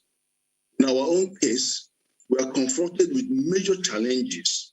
But first of all, two visions of Nigeria today from PwC is that in 2030, our GDP will rise to 1.64 trillion. And then in 2050, it will rise to 6.4 trillion. And the thing is that it's inconceivable that in the current state of our GDP, we're ever going to get to that level of output without investing in infrastructure. It is the infrastructure base that supports the order of revenue that we expect. So we need to invest in infrastructure. And the stock of infrastructure in Nigeria is only 35% of our GDP. And just comparing us to South Africa, theirs is 8% of the GDP. Many countries are 100% or more of their GDP. It tells you the story of the capacity of infrastructure. Now you come to the second aspect, which is security. The security situation that we have in Nigeria is existential. If you do nothing, that's not an option. Because what we call it, the headers, the terrorists, the bandits, and the kidnappers, they would chase all of us out of the country. Just as it has happened in what's this country again? It's not Pakistan. What's the name of this country that has just come bunker? So it's not an option at all. And the second challenge, which is COVID, is existential as well. Because COVID is a matter of life and death. And you couldn't do nothing. Do nothing is not an option. Because people are dying in thousands. And you can sit back Nobody does that. And even the promise from the international bodies that we're going to give us 20% of our population, which is 40 million vaccines. We haven't seen that. We've only got 4 million. So the government has to brace up to find money to buy COVID to save our population. Or is it employment that they are going to say, oh no, we're not going to put money in public works? Don't do that. And then you see all the young boys and girls who are unemployed, 33% of our population, of our unemployment rate. You know, they will come out on the street and chase everybody out of the office. So some of these challenges are existential, and we have to do something about them. You can't worship money and sit back and say, let the world go by. It's not possible. Okay, Mr. Ken Ife, as at June 2021, Nigeria's external debt, climbed to over 13 trillion naira. And as of June 2021, Nigeria's domestic debt, was over 21 trillion naira as well. So would you say that the current state of Nigeria's infrastructure justifies our previous borrowing? Okay, let's look at the infrastructure story. Now, just before this administration, I'm not the spokesman of the administration, but just before they came in, what we had was all roads abandoned. Contractors were not getting paid, so they all abandoned the roads. But when they came in, they didn't go to award fresh contracts. They just said, everybody should get back to the site, and they start paying whatever they have. And then, of course, they have to borrow some of that money. So what you now have is that all highways, everywhere in the country, there is somebody somewhere there doing work. We haven't completed most of them at all, and far from it, the work is going on. And the people are being paid, their work is going on. And look at rail. The last investment in rail was in 1927. Now, why rail? Rail is the cheapest and the most efficient and effective means of transporting large goods across long distance. See, that is established. That's a known fact. Now, look at the impact of what has been. It's a very expensive project to lay rail tracks. Look at the ones that have been successful, like Abuja to Kaduna. Look at the impact of that. Everybody's happy about that. Then look at Lagos, Ibadan. See the impact is having. And the thing is, there's no way you could be thinking about building a deep sea port, making deep sea port, without planning to have rail to evacuate goods, because the deep sea port is has a capacity of more than all the other ports put together. All the roller ports and the can and the all of them put together is more than their capacity. So for you to not plan for rail for evacuation means you are saying forget Lagos as an economic center. And that's not going to happen. And I remember when I was writing a bid for tendering for Lagos to Port Harcourt to Maiduguri, Eastern Rail. I remember that I did a plan that showed that by 2035, we could generate $1 billion of GDP in that coastal corridor, that Eastern corridor. And that gives you an idea of the order of revenue that you could bring in the country when you have the rail. I'll give you another example. If you are moving grains from anywhere in the north, Katsina or Kebbi, if you are moving 1 ton of grains from there to Lagos or to Port Harcourt, it costs you between 75,000 and 100,000 naira per ton. And that's one of the reason why you have this runaway inflation when it comes to food. Now, the thing is that if you are using rail, and some of the people that would have done that journey in one day, spend 3 days on the road because of security challenges. But if you are using rail to move that, it won't cost up to 5,000 naira. So the rail is so critical in the range of infrastructure. Of course, nobody will give you a lesson on. Mr. Kenife, can you hear me? I'm listening, I'm hearing Yes, so when we talk about infrastructure, it seems that in the Nigerian situation, because of the poor state of our roads, we seem to focus just on road and rail. But there's so much more to infrastructure, including aviation infrastructure, water infrastructure, waste management infrastructure, communications infrastructure, infrastructure regarding bridge, regarding power and energy. So when we look across all these types of infrastructure, away from road and rail, even inclusive of road and rail, would you say that our borrowing of, to the terms of trillions of naira, the government, has been able to use all that money to invest in these different parts, of the country for the betterment of Nigerians? Well, you just mentioned power. 60% of the manufacturers in this country say that they provide power for themselves 90% of the time. If you go to the website of MAN, 77% of manufacturers say that their greatest challenge is power. Power accounts for 30% of input costs, transportation 20%. These two alone is giving you 50% of the input costs. We cannot be competitive going forward. And you talked about telecommunication infrastructure. We have the highest teledensity in Africa because of the huge investment on infrastructure.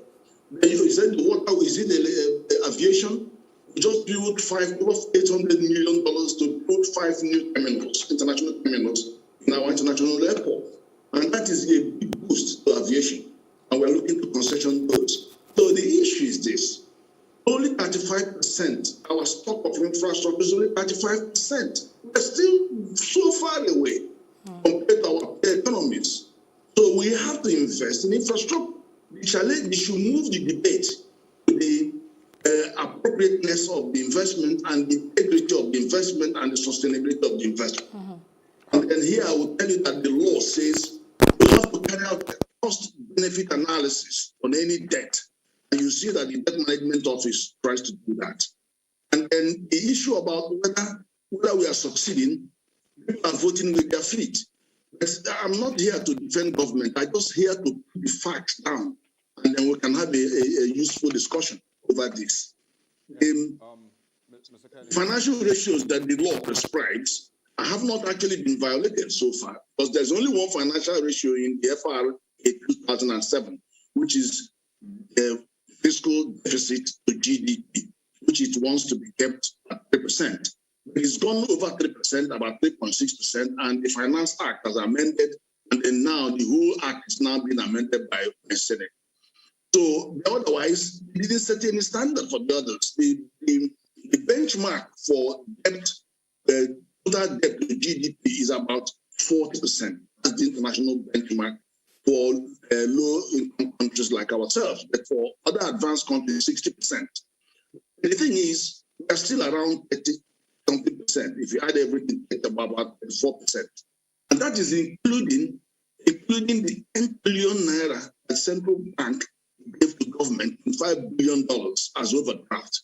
Of course, that is now being committed to 30-year loan, a long-term loan with 2-year moratorium, which says that they are not going to start paying in the life of this particular parliament.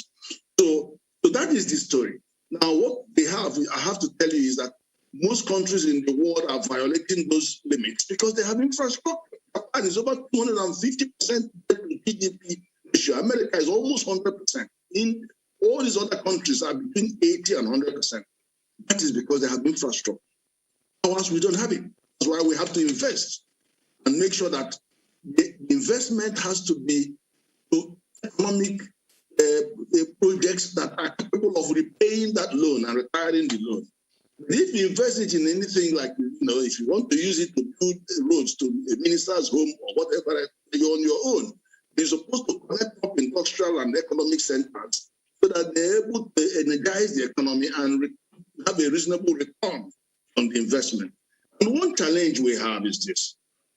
The second class of infrastructure, government has to build them before you bring in the private sector to run and manage those. That is one challenge that we have. The health infrastructure, you still have to build those before you get the services end of people to come and manage. Education, the same. Luckily, we have private sector investing heavily in education, more invested than the federal government, but you still need to do the basic and then enable them. We can also go further with this. The picture that you've painted mostly, it's almost a picture that seems like Nigeria has not any money, and so the only way that we can infrastructure is to... I'm losing your voice. I'm not hearing you. I'm saying the picture that you've painted really is that Nigeria is not making any money. And so the only way that we can run the country and continue to build forward is to borrow, which may not be very, very true. And also, you know, it seems like we have completely ignored multiple ways with which Nigeria can save funds and use some of these funds for this same infrastructure that we are borrowing for. So I want you to speak on wastage of funds in Nigeria, and also the Socio-Economic Rights and Accountability Project has, of course, sued the government and asked that this loan not be approved until the government is able to show spending details of the trillions of naira, debt that we've gathered since 2015. Do you agree with SERAP? Look, there are two separate things here. Yes. Accountability is what we all have to be pursuing. The legitimacy of the debt is something that will come from asking questions. The sustainability of the debt is the key issues that we need to focus on. And I agree that the challenge is more around the ability to repay, because that is where the trouble lies. In a way, we don't have this in the law. The international benchmark is that your debt service to your government revenue should not really be more than 40%. Last year, we started with 91% in the first quarter and ended up 2020 at 83%. This year, government projected that the debt service to GDP would be around, government revenue would be around 46.8%. But if you saw the newspaper yesterday, this day, the headline was the president, the chairman of the Presidential Advisory Council, Economic Advisory Council, Dr. Salami, said that it was 98%. As that, for the first half of the year, it was 98%. That is the debt service to GDP.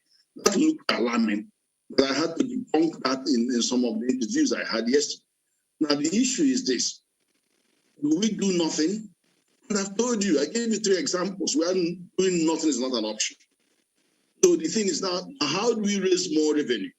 Nigeria is, our government revenue to GDP is 6 to 7%. That's the lowest in Africa. We should increase that. But how do you increase that?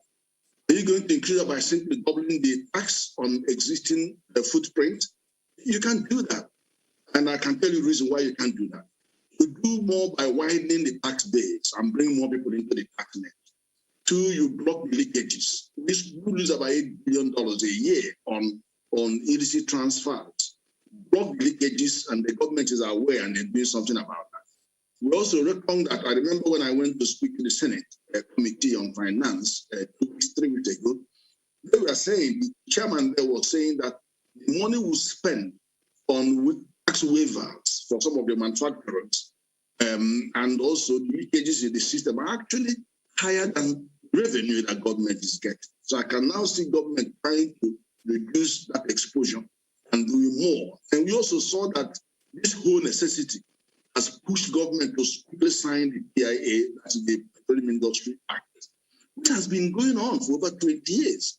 And it is a good act because it gives us a starting point in dealing with this sustainability issue.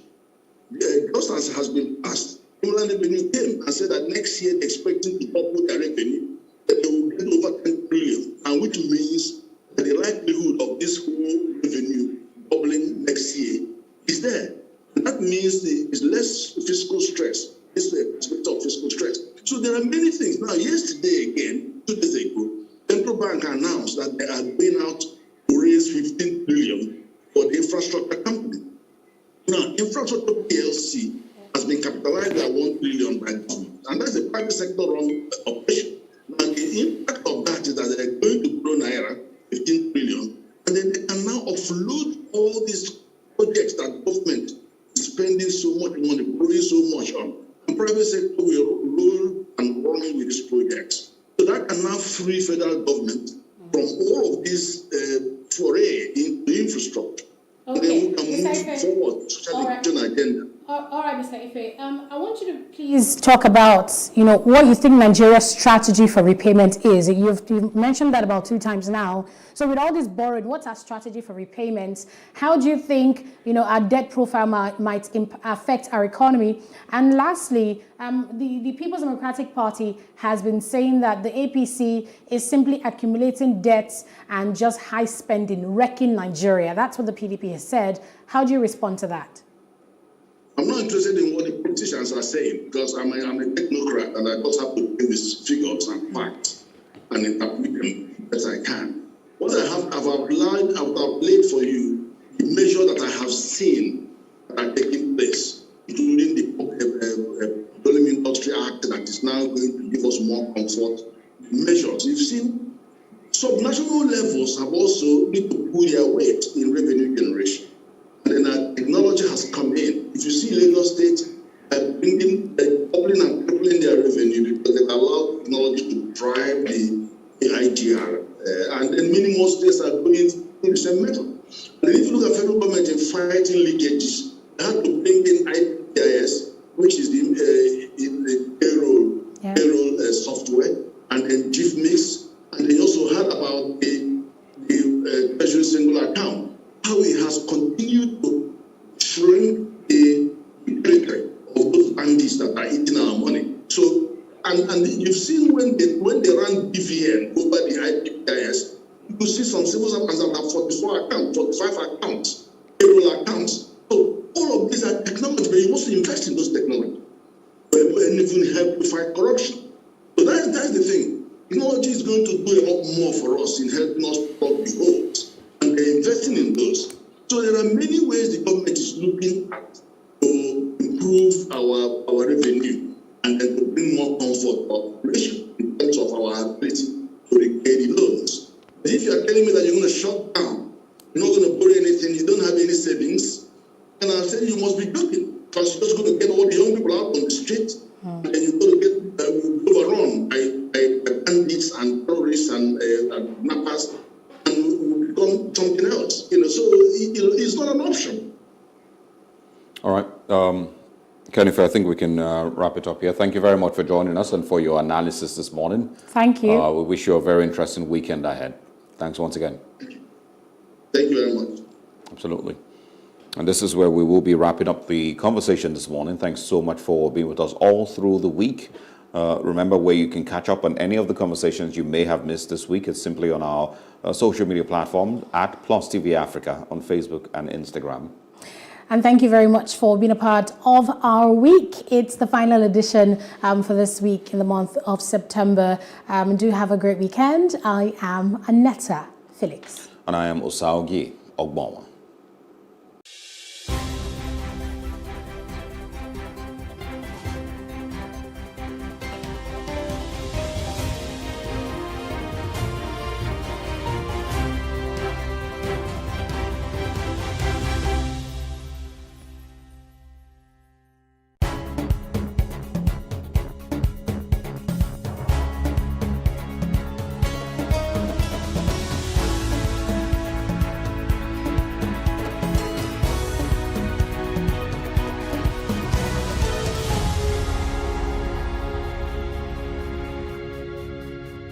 Are you ready to party right from the comfort of your TV screen? The rundown's here to save the day.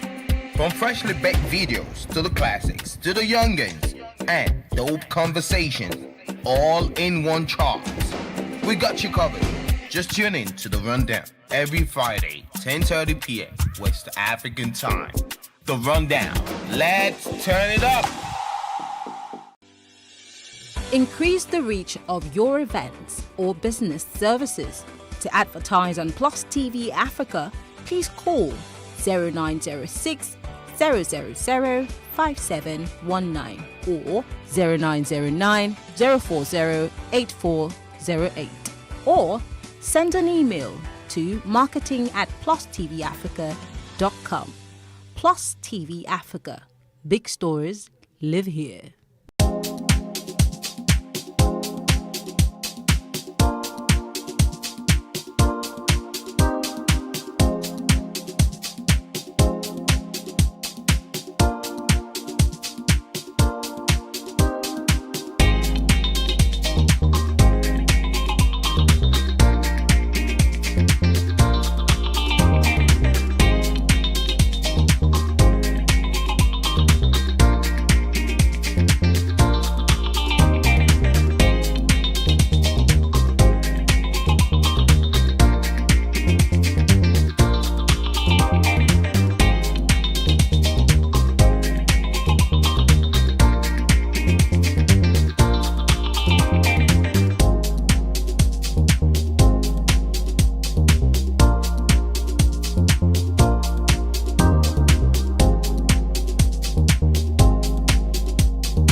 businesses in Africa can be very challenging.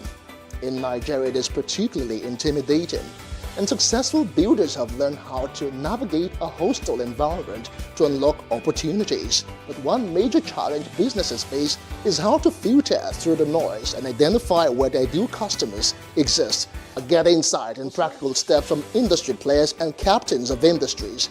Hear success stories to help you make informed decisions as you scale your business in Nigeria. Watch Business Insights at this time on Plus TV Africa.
Thanks for joining us on Plus News Brief. I am Osaogie Ogbon.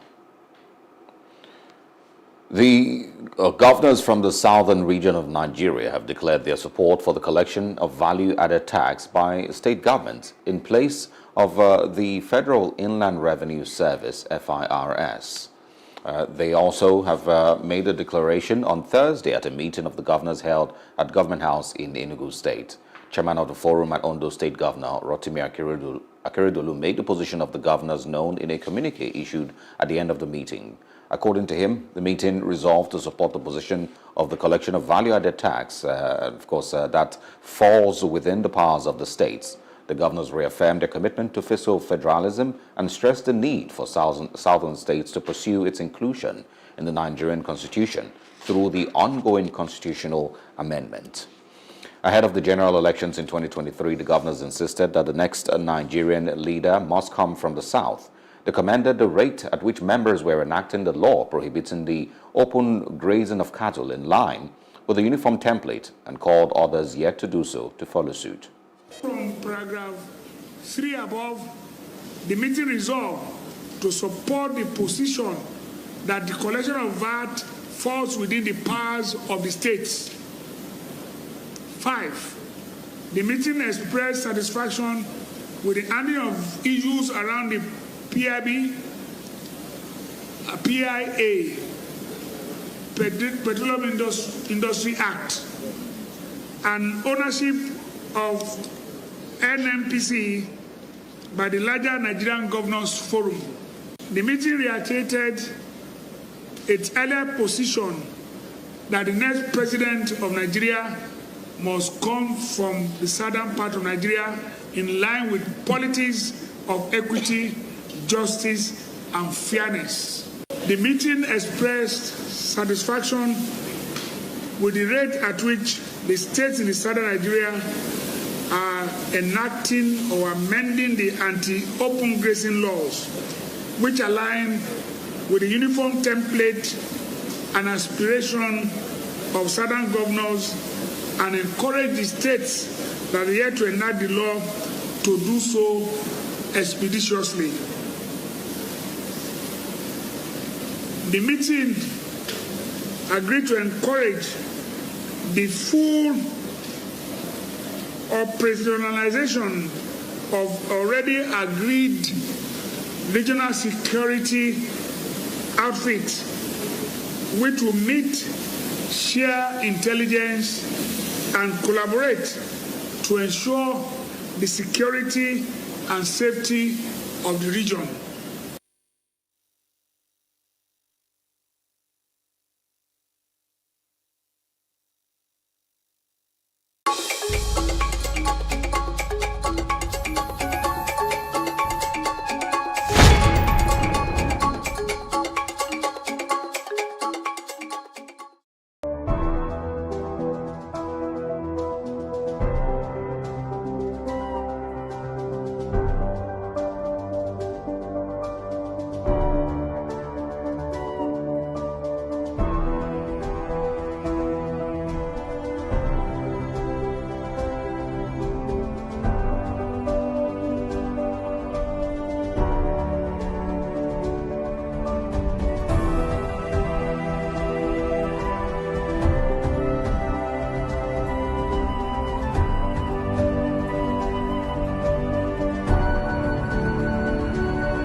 Praise God, from whom all blessings flow. Welcome to your favorite program, The Moment of Truth, brought to you by the Citadel Global Community Church. Our God is a God of salvation, far above all principality and power and might and dominion, that regardless of what happens in this season, you will escape. Say to your neighbor, there is no peace for the wicked. The lazy man does not roast what he took in hunting, but diligence is a man's precious possession. Finally, my brethren, be strong in the Lord and in the power of his might. Moment of Truth with Pastor Tunde Bakare, Sundays, 7 p.m. on Plus TV Africa.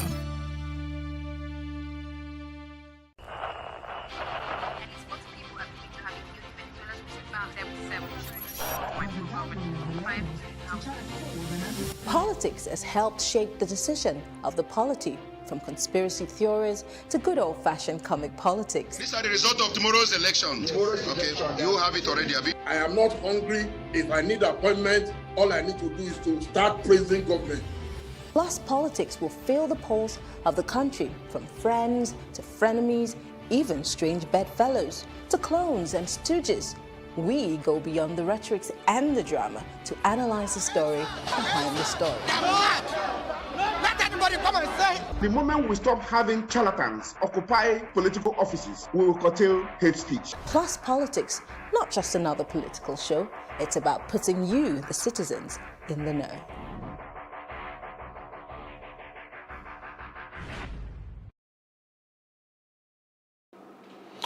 Welcome back to the news. Former Minister of Aviation Femi Fani-Kayode has defected to the ruling All Progressive Congress. He was presented to the President, Muhammadu Buhari, by the Chairman Caretaker Committee of the APC and Governor of Yobe State, Mai Malabuni, at the Presidential Villa, Abuja. Fani-Kayode joined the ruling party months after romancing around with APC governors, including defending some of the ministers and federal government's policies. Chief Femi Fani-Kayode is the newest member of APC. We just received him, and in appreciation and understanding of Mr. President's vision and magnanimity. The point is that I felt that this was the appropriate time to do the right thing, to put Nigeria first, and to appreciate the efforts that have been made, particularly in the last couple of years, in terms of security, fighting insurgency, fighting terrorism, and most importantly, is the appreciation of the fact that we must remain one as a nation, build bridges, work together to move the country forward. The efforts of the governor of Yobe State, the governor of Zamfara State, and a number of others, including the governor of Kogi and a number of others, in their respective states, and in moving this country forward and in helping Mr. President to move this country forward cannot be ignored. To them, I have many, many friends in the PDP. If you remember, in 2013, I was actually one of those that formed the APC until there were a few issues and I went back to PDP. But I think it's an individual thing. As a party, of course, they may not be too happy, but I have no enemies there, and I have nothing negative to say about anybody there. I believe in moving the country forward together with everybody that believes in Nigeria and wants Nigeria to progress. And I also believe that we must recognize the fact that there are 2 more years for this administration or thereabouts. We must come together to make sure we survive it. We must come together to make sure Nigeria is a better place, and we must work together regardless of party affiliation. But whatever they say, whatever they choose to say, is entirely up to them. We'll be telling those that will criticize you for criticizing APC in the past, and now you're in the past. I'll say that the only thing in life, the only constant thing in life is change. You know, you can't hold me to what I've said in the past if circumstances change. And I will always bow to superior argument and logic. For me, the primary cause today, and let me say this, there's no way I will renege on my fundamental core values and principles. Anybody that knows me will tell you that. I believe in certain things, how the country should be moved forward. I will fight for that from within this party to ensure it's done. I believe in fairness and in equity. But the most important thing for us today is this. We must not allow our country to fall apart based on disagreement and misunderstanding amongst one another. I've recognized the fact that we're very close to war. A lot of people don't know this, and God forbid we should go into that. We should come together, build bridges. So if they criticize me for that, it's their right to do so. So in the news, the greatest challenge in Nigeria's health sector is the high incidence of maternal mortality. And that's according to the Commissioner for Health in Cross River State, Betta Edu. She was speaking as we mark the World Patient Safety Day with the theme, Safe Maternal and Newborn Care. Its essence is to raise global awareness on maternal and newborn safety, particularly during childbirth. According to the World Health Organization, WHO, the maternal mortality rate of Nigeria is 814 per 100,000 live births, while approximately 810 women die every day from preventable causes related to pregnancy and childbirth in the world. Commissioner for Health, Cross River State, Dr. Betta Edu gives insight on what is responsible. You have women who are pregnant and do not even go for antenatal. Less than 50% of the general population actually go for antenatal.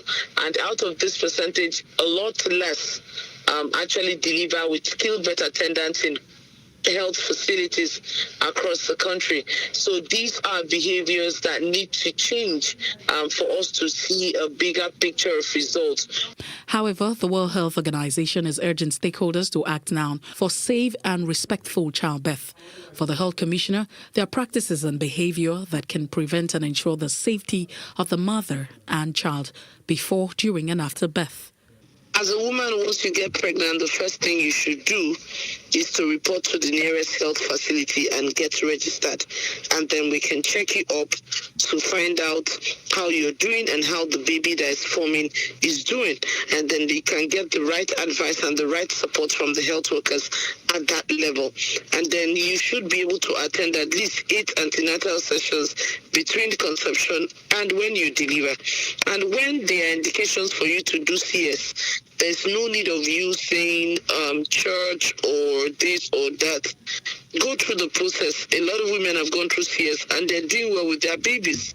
There's nothing, absolutely nothing wrong with it, especially when there's a skilled hand to offer the services. And of course, please again, deliver in the hospital with skilled birth attendants. Once you notice that you're going into labor, please go to the nearest health facility so that you can get help. Bearing in mind the significant burden of risks and harm women and newborns are exposed to due to unsafe care, compounded by the disruption of essential healthcare services caused by COVID-19 pandemic, she urges pregnant women to be deliberate about their health. Mercy Eboko for Plus TV Africa.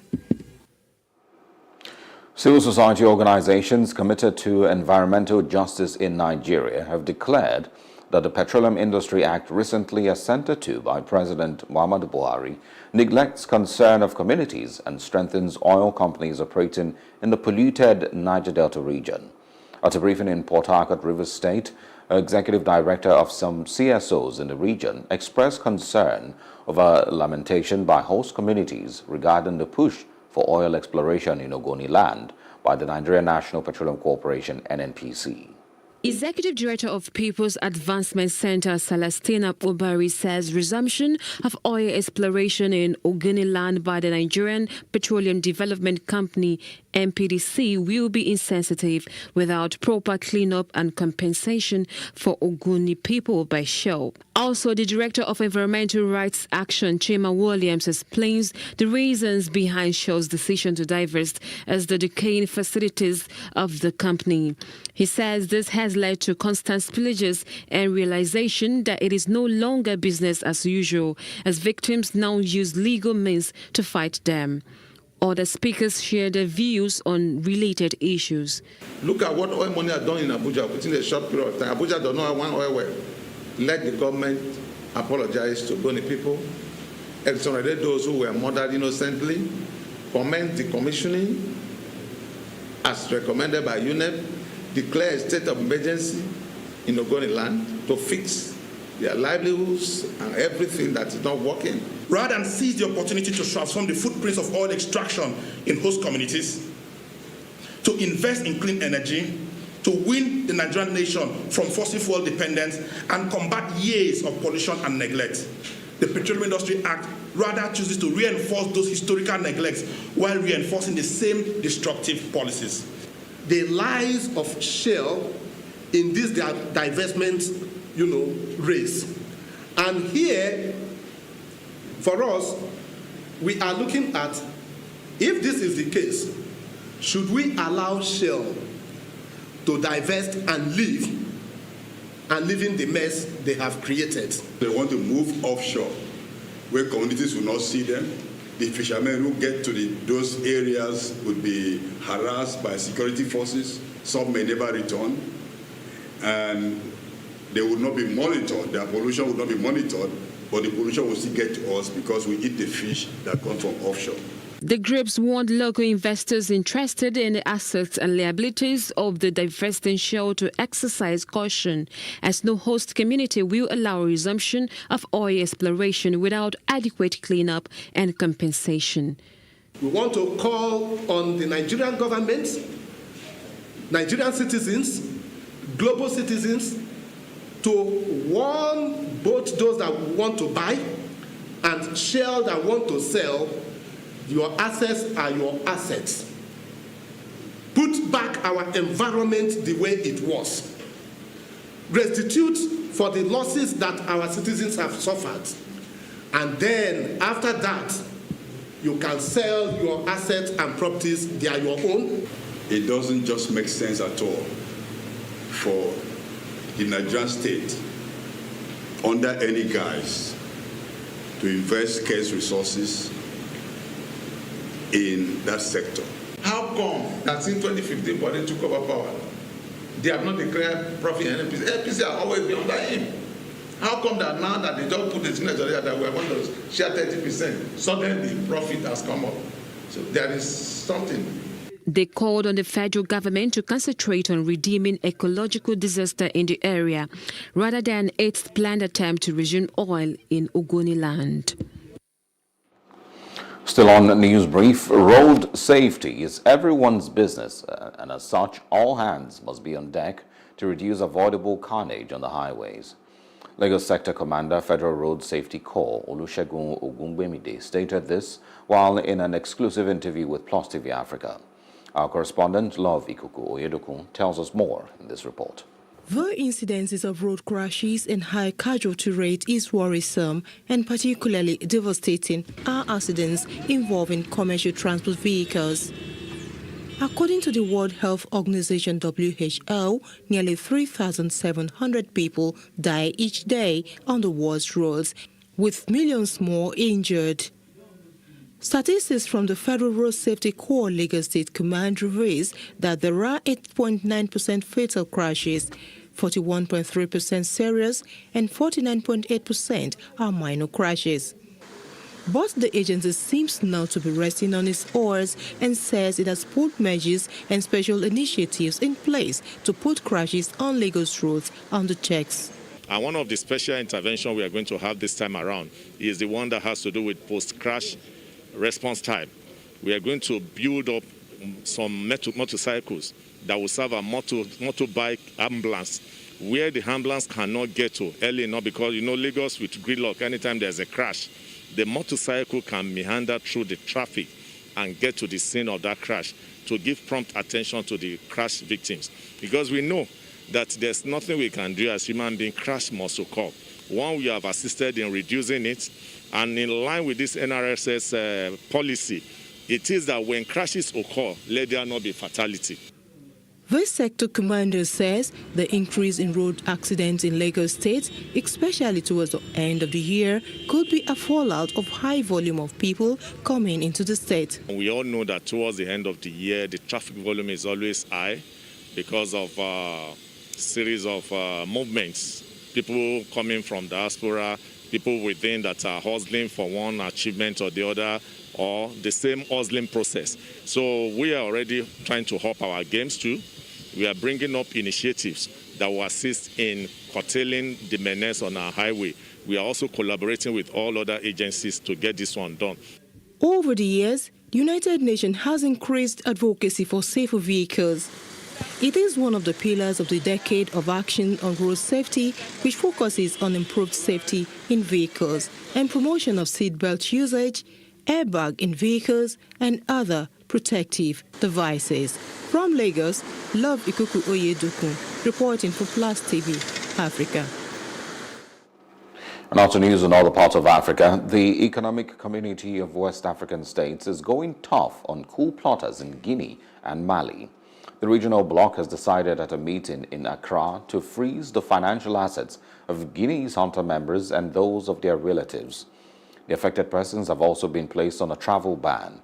In addition, ECOWAS is insisting on the release of President Alpha Condé and a 6-month transition. The head of state insisted that the transition must be very short. Must be very short. And they even went to the way of clearly stating ban of traveling, ban of trade, financial sanction on all activities, financing activities of banking and financial sectors. So it's very targeted. And outside Africa now, the United Nations Secretary General Antonio Guterres thinks the climate change summit built for Glasgow is at risk of failure. This is due to mistrust between developed and developing countries and a lack of ambitious goals among some emerging economies.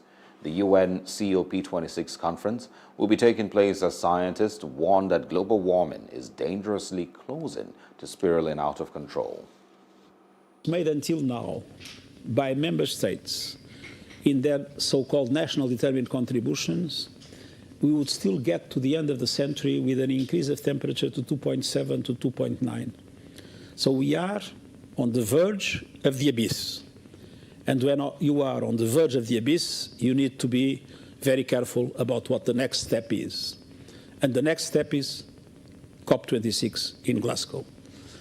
Nobody has the right not to do everything possible to make COP26 a success. We need the developed countries to do more, namely in relation to the support to developing countries, and we need some emerging economies to go an extra mile and be more ambitious in the reduction of their emissions. These things are interlinked because there is a lack of trust.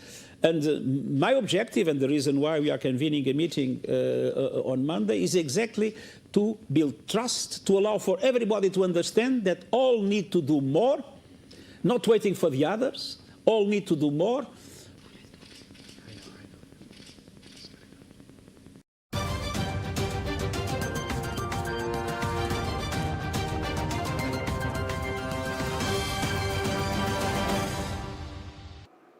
And now in business, the Naira has continued its downward trend after exchange into the dollar for 570 Naira on Thursday.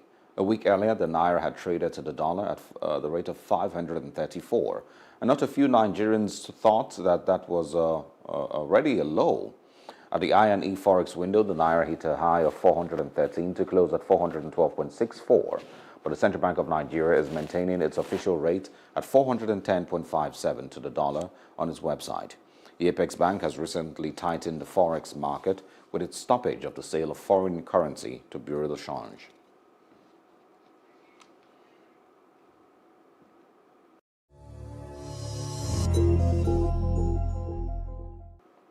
And now to entertainment news. The White House has disclosed that it is willing to set up a call for American rapper Nicki Minaj about the safety and effectiveness of the coronavirus vaccine. This is coming after she said she wanted to do more research on vaccines before getting one. White House spokeswoman Jen Psaki says a call has been offered for Minaj and a White House doctor, but the conversation is still in the early planning stages. Minaj said in a tweet that she had not been able to complete enough research on her own on the COVID-19 vaccines to get one in time for the Met Gala. And to sports news, President Muhammadu Buhari has declared his administration's commitment to the use of football for the development of the girl child, inspiring young people to have rewarding careers in the game. The president stated this when he received the FIFA delegation led by its president, Gianni Infantino, and the president of the Confederation of African Football, CAF, Patrice Motsepe, at the State House, Abuja, on Thursday. President Buhari called on the top echelon of football's world governing body to see Nigeria as one of its greatest assets when it comes to the development of football. On women's football, the president expressed delight that Nigeria has produced excellent role models to inspire the next generation of stars to take up the sport. We are present here in a country that loves football, in a country for which football stands as emotion, as passion, as pride, as dignity, as life for many people. And this makes me, as FIFA president and as football lover as well, very proud and very happy.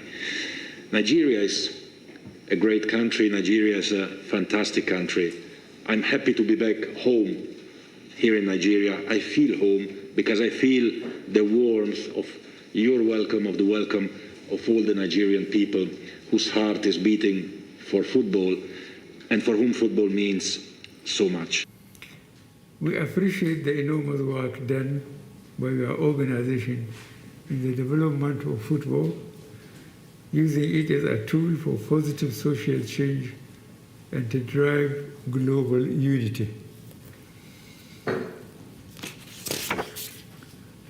We are particularly in agreement with the latest FIFA initiative, the FIFA football development at the grassroots using technology. Nigeria has already keyed into this program. Your visit to Nigeria is a recognition of Nigeria as a football powerhouse with abounding talents. It is also a demonstration of FIFA's commitment to help with the development of football in Nigeria.